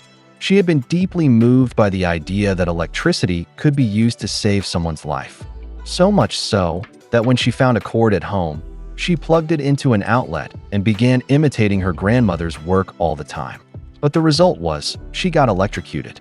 She admitted she had completely underestimated the power of electricity. Since then, it became a source of trauma for her, and it took a long time to overcome that fear. Ironically, that very fear forged a special connection between her and the cord, eventually turning her into a giver. Basically, if she made even a slight error in regulating voltage, she risked literally burning her patient to a crisp. That's why, she confessed, what she'd do was incredibly terrifying. Ryo, now sitting up and feeling much better, grew concerned as Aisha drifted back into her usual spiral of negative thinking. Ryo took off what looked like a hospital gown and stepped down from the bed to put on her shoes.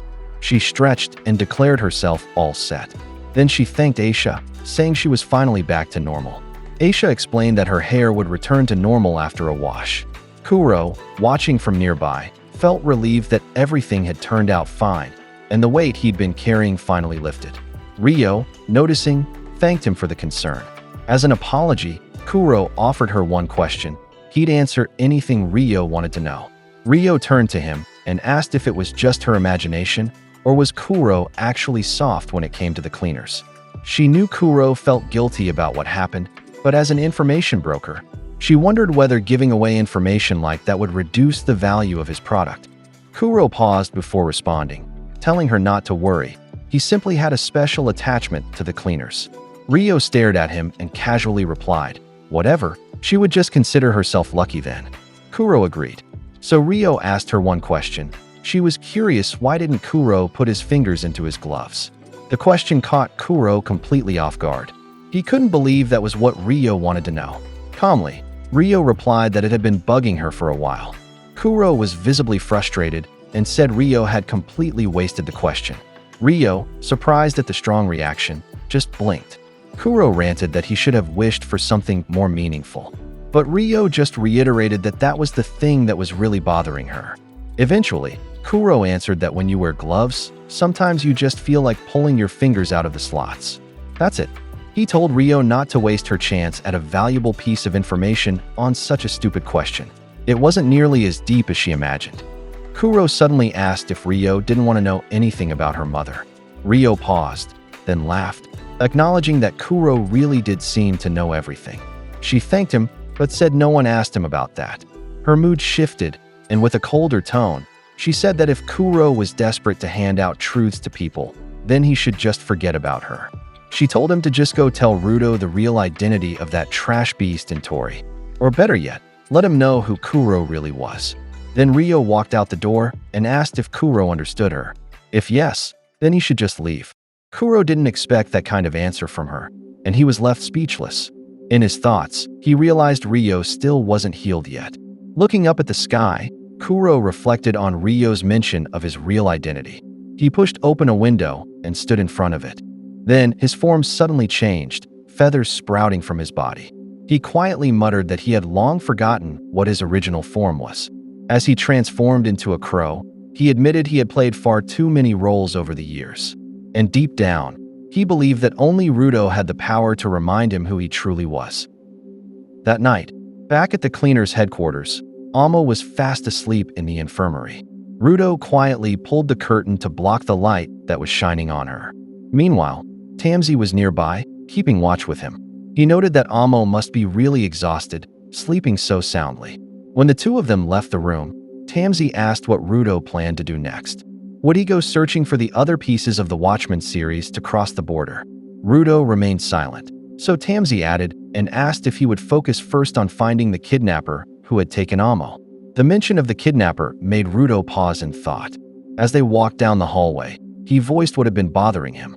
Why had the kidnapper done it? The raiders had Amo's shoes. But when he had asked Zodal, Zodal had no clue who Amo even was.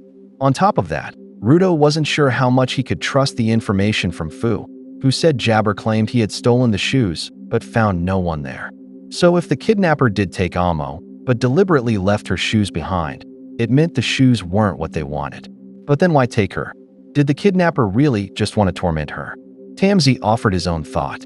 It sounded like Amo had made quite a lot of enemies. He pressed the elevator button and mentioned that Amo herself had said she had hurt many people. Maybe someone just wanted payback, and getting payback can be an end unto itself. In this world, that was a normal part of life. Rudo fell silent at that. When the elevator arrived and the doors opened, Tamsi walked in. Rudo, still lost in thought, wondered if simple revenge was really enough to justify what had happened to Amo. Tamsi looked back and said that if Rudo was determined to go after the kidnapper, he wouldn't stop him. But wasn't there so much more he needed to do? The sphere and the ground were two parts of the same world, deeply connected. The hint Rudo needed to achieve his goals might be closer than he thought. Tamsi smiled and said he was rooting for him.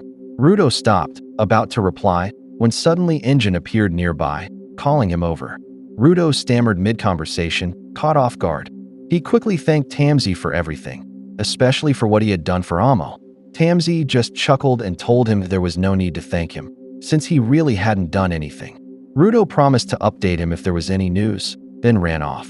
Tamsi smiled as the elevator doors closed and quietly wished him good night. Rudo hurried toward Engine, who was standing with Follow near the stairs. Rudo began making hand signals to Engine, suggesting that maybe it would be okay to tell Tamsi about what they had found out. After all, Tamsi seemed like such a good guy. Engine responded with hand gestures of his own, firmly shaking his head. No, they could not risk it. The choker maker might be listening. Rudo, visibly frustrated, signed back that he was not comfortable with lying. Engine replied with another gesture. If he really wanted to find the Watchmen series, he would have to endure it. Follow, watching the two of them arguing in complete silence through hand signals, looked utterly confused about what was going on. More agitated, Rudo gestured that if the choker maker was listening, it was probably through the choker. So he might as well just take it off. but Injin quickly gestured back to forget that idea. If Rudo removed his choker right after their meeting with the information broker, it would raise suspicion. As they descended the stairs, the silent conversation continued. Was Injin saying that he would have to lie about this forever? Injin gestured that for now, only the three of them knew about the choker maker. They might eventually tell Ryo, Zanka, and Gris, but not yet. They could not rush things. Follow, having walked ahead of them, remained quiet, puzzled by the hand-waving argument behind him. Meanwhile, a new thought crossed Rudo's mind. He remembered hearing Kuro mention the name choker maker. And earlier, when Tamsi had asked what the information broker had told them about the Watchmen series, Rudo had simply answered that he had asked about the choker maker, but Kuro didn't know. But something about Tamsi's reaction had been odd. He had seemed surprised that they had gotten nothing despite paying so much for the intel. Now, Rudo was left wondering. Had he told Tamsi about the possibility that the choker maker have a part of the Watchmen series? Or had someone else already mentioned it to him? And another question nagged at him. Where exactly was Tamsi going this late at night? The three of them proceeded to a room with a sign posted on the door. Rudo read the sign, which said that the person inside was working, so they should leave him alone, or else they would face his wrath. Injin was about to knock, but suddenly wound up and began pounding on the door repeatedly. The door swung open, revealing a strange creature with teeth that looked like fingers. Angrily, it asked what they wanted. Rudo was terrified at the sight of it. Its appearance was so creepy. But Injin simply called it August, their artisan. He commented that his new creation looked wild. Rudo was shocked to learn that this was the one who made their clothes and masks. August insisted that he was busy working, which was why he had posted the sign. He warned them that if they were looking for trouble, he meant it. Injin quickly apologized, smiling as he handed him a paper bag. He had brought him a snack, knowing he was preparing for he knows what. August paused, removed his mask, and admitted Injin was right. He was working on a costume for the doll festival. But this one was already headed for the reject pile. He added that he looked forward to this festival all year long, and now it was finally coming. Rudo then asked what they were talking about, prompting a smile from Injin as he explained that since Rudo was new to the ground, he probably did not know about the doll festival. August was stunned. He could not believe that Rudo had never heard of it. He lamented that this meant 100% of Rudo's life had been wasted, so he needed to be enlightened. Reaching inside the room, August pulled out a flyer for the upcoming doll festival. It was the biggest event of the year, organized by givers whose vital instruments were dolls or other toys. It was an ultra-mega-sized unveiling party. Every child dreamed at least once in their life that their toy could come to life. And at this festival, that dream would become a reality. Every year, the participating givers and guests attend the event in costume. And the best part this year, it would fall on October 31, which is Halloween. August was hyped as he said this event was thrilling. That was why it was impossible for him to give anything less than 130% effort in preparing for it. He shared that he had been a regular attendee of the festival since he was 0 years old. Of course, he could not remember that part anymore. Hearing this, Rudo realized Injin's plan all along. He had brought him here to have an excuse to attend the doll festival. That was where they would find the clue Kuro had given them. According to what was written on the paper, in 2 weeks, the doll festival would be held in the South Ward. They needed to go there and look for the White Crow. Excited, Rudo said that he wanted to attend the doll festival too. August was overjoyed when he heard that. He was happy that Rudo wanted to come and invited them all, saying the more, the merrier. That meant, of course, he would need to make a costume for Rudo too.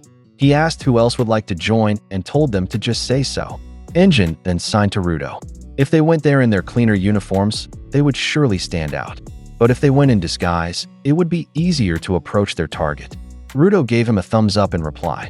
Injin added that although he had not met them yet, apparently, the twins from the South Branch would also be attending this year. They would not be able to share their real plan with them, but at least they would have some reliable backup in case of an emergency. Rudo then signed back that they were not going there to fight. They should try to resolve things peacefully, and who knows, they might even enjoy the doll festival. August suddenly interrupted, asking what was going on and why they kept moving their arms like that. Was it some new trend? Injin and Rudo were both startled that he had noticed. Meanwhile, Follow finally sighed in relief when he realized he was not going crazy. The two really were just being weird with their hand movements. The next day, still at the cleaner's headquarters, Semiyu was seen looking through a notebook. She said that was quite a big job. She was speaking with Tamsi, saying that 3 members of Child were currently available. She asked if he wanted her to call them. Tamsi smiled and said that would definitely help them. But Delman did not seem to agree. He shouted that even though those kids were exceptional, he could not stand the thought of burdening them with that kind of job. He regretted that he himself was not that powerful. Tamsi told him that his voice alone was already powerful enough. Meanwhile, Semiyu called Bro and first apologized for the short notice. She asked if they could join a job. Delman kept talking loudly, so Tamsi reminded him that it was still early. He should lower his voice. Just then, someone was walking toward them, and Semiyu glanced up. Finally, he had decided to come out of his room. It was their boss, Corvus. He greeted everyone with a good morning. Semiyu complained that it had taken him 4 days this time. The stack of paperwork he needed to approve was about to topple. Corvus apologized. Sometimes, he just needed some alone time to process his thoughts. Tamsi looked at him seriously, and Corvus met his gaze. As he stared into his eyes, he said that it seemed like someone had taken the shoes from his vault. Did that mean Amo had them now? Tamsi was not pleased with his choice of words. He clarified that he had asked for permission through Semiyu, and she confirmed it. Tamsi had submitted a formal request because it seemed she would feel better if the shoes were returned to her. Besides, he had said she could let someone have the shoes as long as they were in the cleaners. So Semiyu authorized it. Corvus paused for a moment before replying that if it helped Amo feel better, then that was fine. He added that he needed to speak with her personally. Tamsi looked at him with curiosity. As Corvus turned to leave, he asked if, before that, Semiyu could send Rudo to his office. A few moments later, the two of them finally met. Corvus offered a cup of hot coffee to Rudo, who was sitting with his head down. He asked if this was Rudo's first time drinking coffee, and he replied that it was. Corvus encouraged him to give it a try, saying it was good stuff. So Rudo took a small sip from the cup. However, he found it so bitter that he stuck out his tongue in disgust after tasting it. Corvus laughed at his reaction. He apologized if it was too bitter. Rudo tried to shake off the taste from his mouth. Corvus then offered to let him try it with milk and sugar instead. Rudo nodded in agreement, while Corvus quietly observed him. Just as Rudo was about to open the sugar container, Corvus asked if he could tell him what he had learned from their trip to the South Ward. Rudo paused and thought. Sitting across from his boss, he reflected on the information he had gotten from Kuro, but wondered how much he could actually share. After all, the information broker had warned him not to speak about it, even to his fellow cleaners.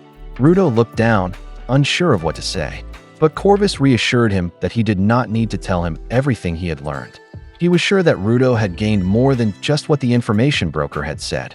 What he wanted to know was what Rudo was thinking and what he intended to do next after that experience.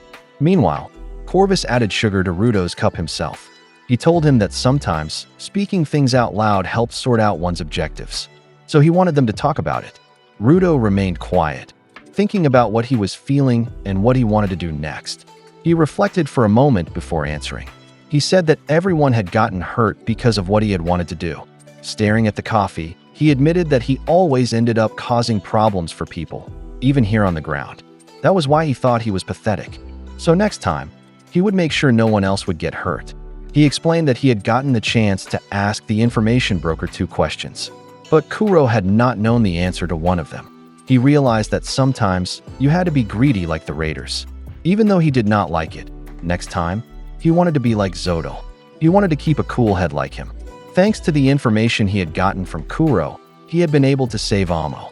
He had needed help to do it, but for the first time, he felt like he had accomplished something. He was really happy that Amo was alive. That was what he was thinking, and he said that what he really wanted was to become friends with Amo. Corvus smiled at his words. An awkward silence followed after he said that. But soon, Rudo spoke again. He said that he had found the last words of his ancestors in the Tori no man's land. He lowered his head and thought. There, he had realized that his father, Regto, had been killed because of the Watchmen series. It was because he had owned a part of that series. He had a book with the same symbol that was on his gloves, and he had also given those gloves to him. Rudo was sure that Regto had known about the Watchmen series and about Sherbrek, so he vowed to find the creep who had done that to him. From calm, Rudo's emotions suddenly exploded. He said that he needed to know. He wanted to understand what his father had known and what had happened to his ancestors. Corvus suddenly stood and knelt beside him, which surprised Rudo. Corvus said that people can't ignore those who are putting up a fight. Even the truth of their world is incapable of ignoring them. He added that Rudo already held the pieces of that truth in his hands. They might be warped now, and he might not yet see their real form. But if he kept fighting, Corvus promised that they would take shape and reveal everything to him. And if they could help make that happen, then he had the full and complete support of the cleaners behind him. Rudo was not expecting to hear those words. Embarrassed, he admitted that he appreciated their support, but he knew their job was to exterminate trash beasts.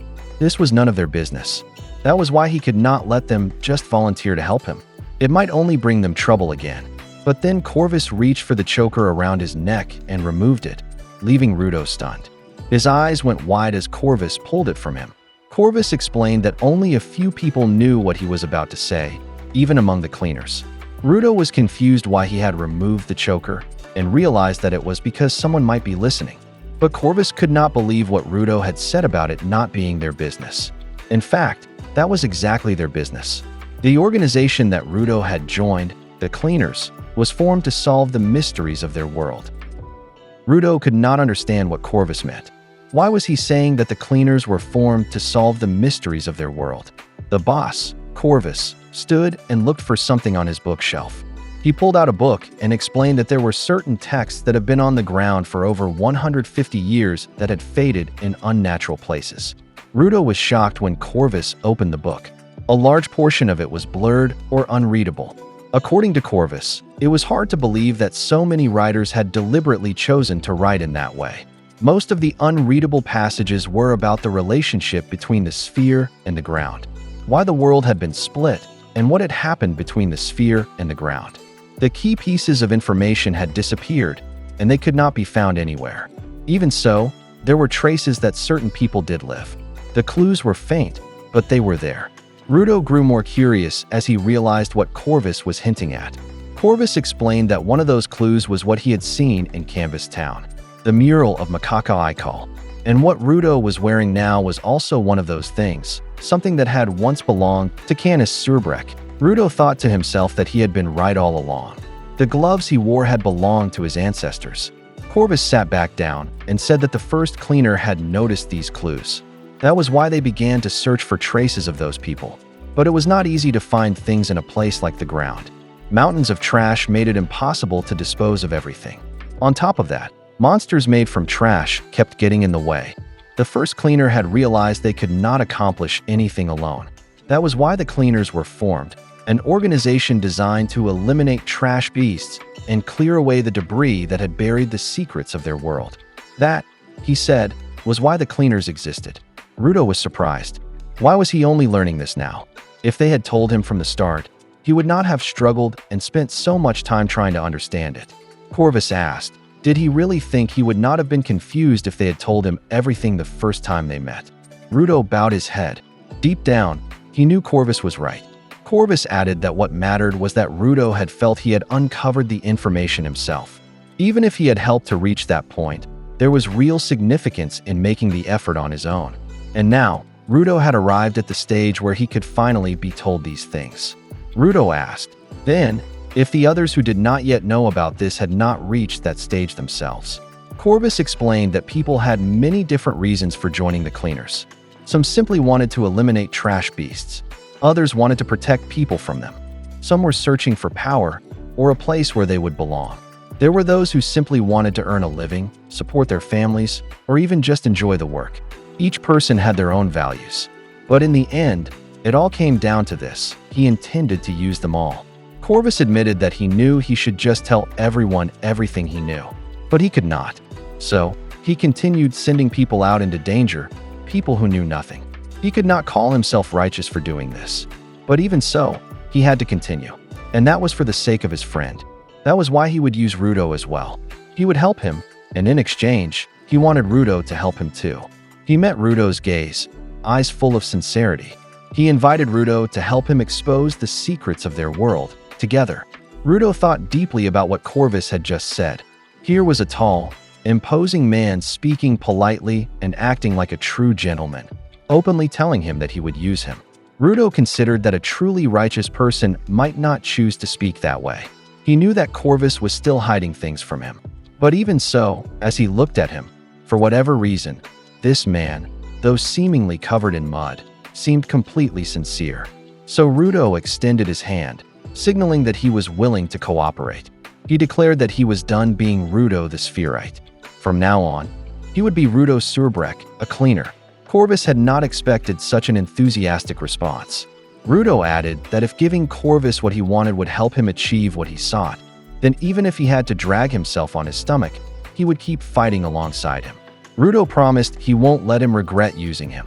Corvus raised his other hand to seal their deal.